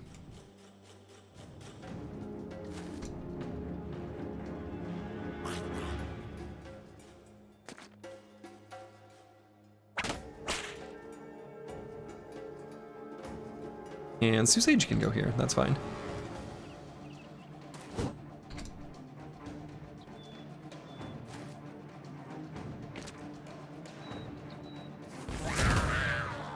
Good, light that shaman on fire.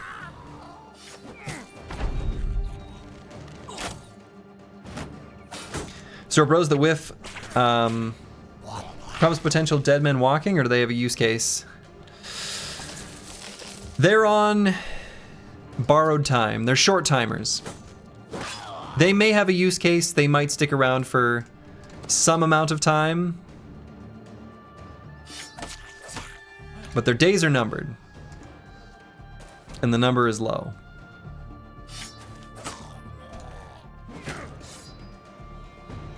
They get to go to a farm upstate.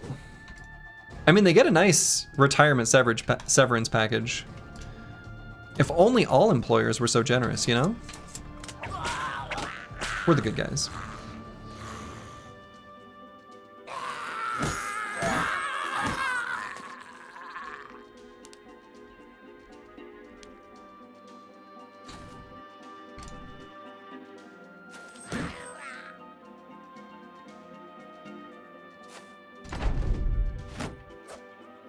We're gonna be pretty close to completing this ambition that we've had for like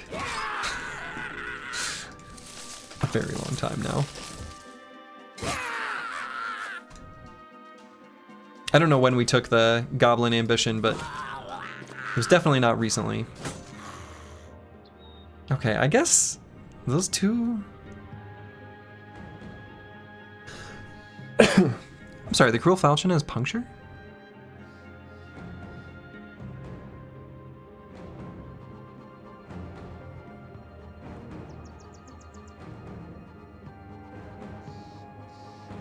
Okay, that's good to know. No longer has riposte, now has puncture.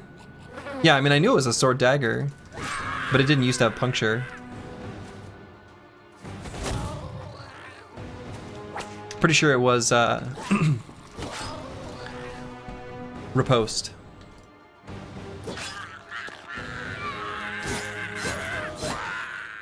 Excellent. Goodbye, goblins. All right. And so, let's do a final prediction. Will Broken Exile reach their potential? And by a final prediction, I just mean of the stream. Because I'm going to be going to bed here pretty soon. But we'll give people an opportunity to see if they know some stuff. And I'm not going to click the next screen because I think that'll make us If I were to open up the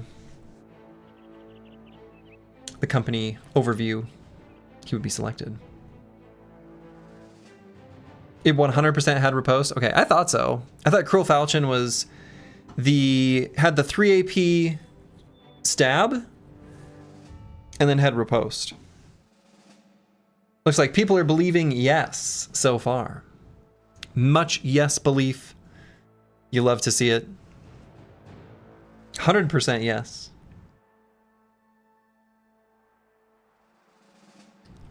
Until a big no vote comes in. Okay. Let's see what happens. It has stabilized. And failed. Failed potential. Damn. Unfortunate. Unfortunate.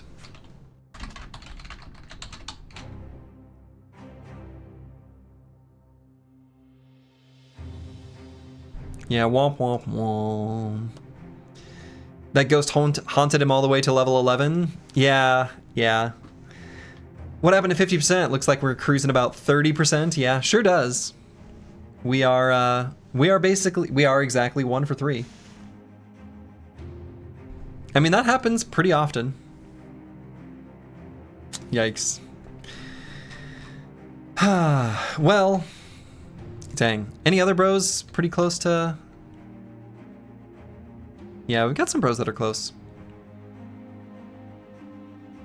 Alright, but I'm going to leave that as a problem for tomorrow's Slurgy. Because today's Slurgy is tired and going to bed. Actually, not tomorrow's Slurgy. I will not be back tomorrow, as I said earlier. Hold up. I will not be back tomorrow, but I will be back on Sunday. I will be back on Sunday. So...